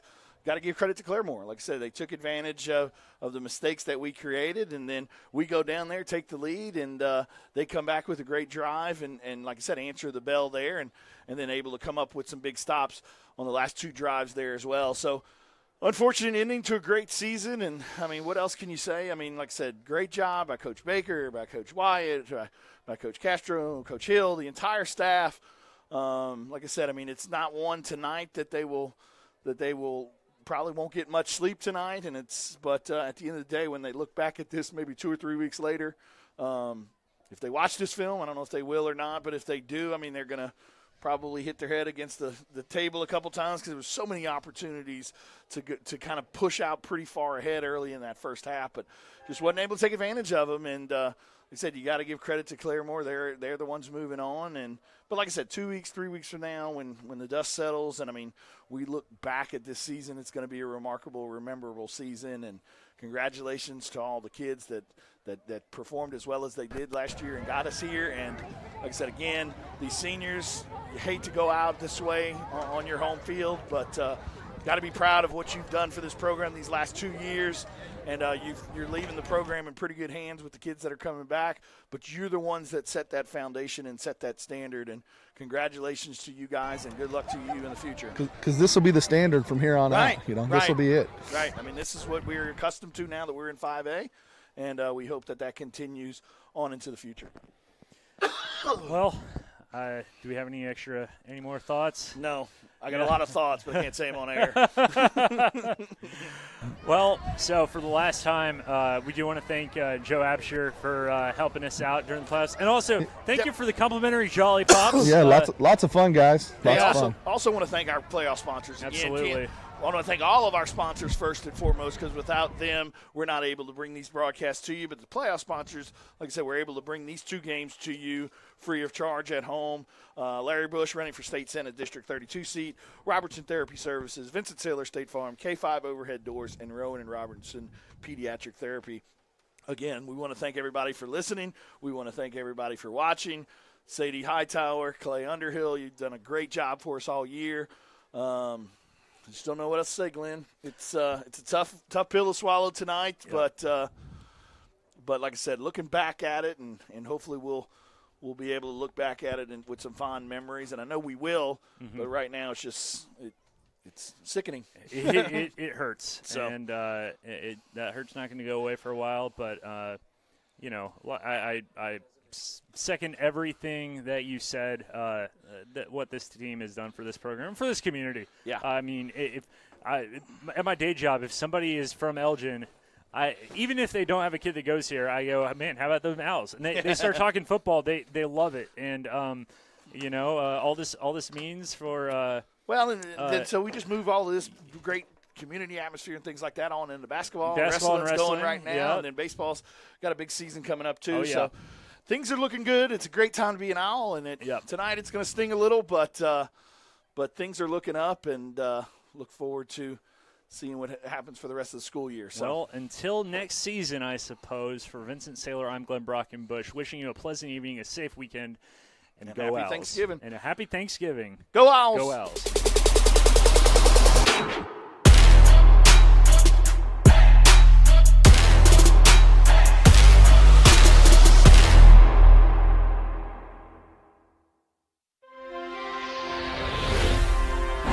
Thanks for watching this presentation of the Oklahoma Sports Network.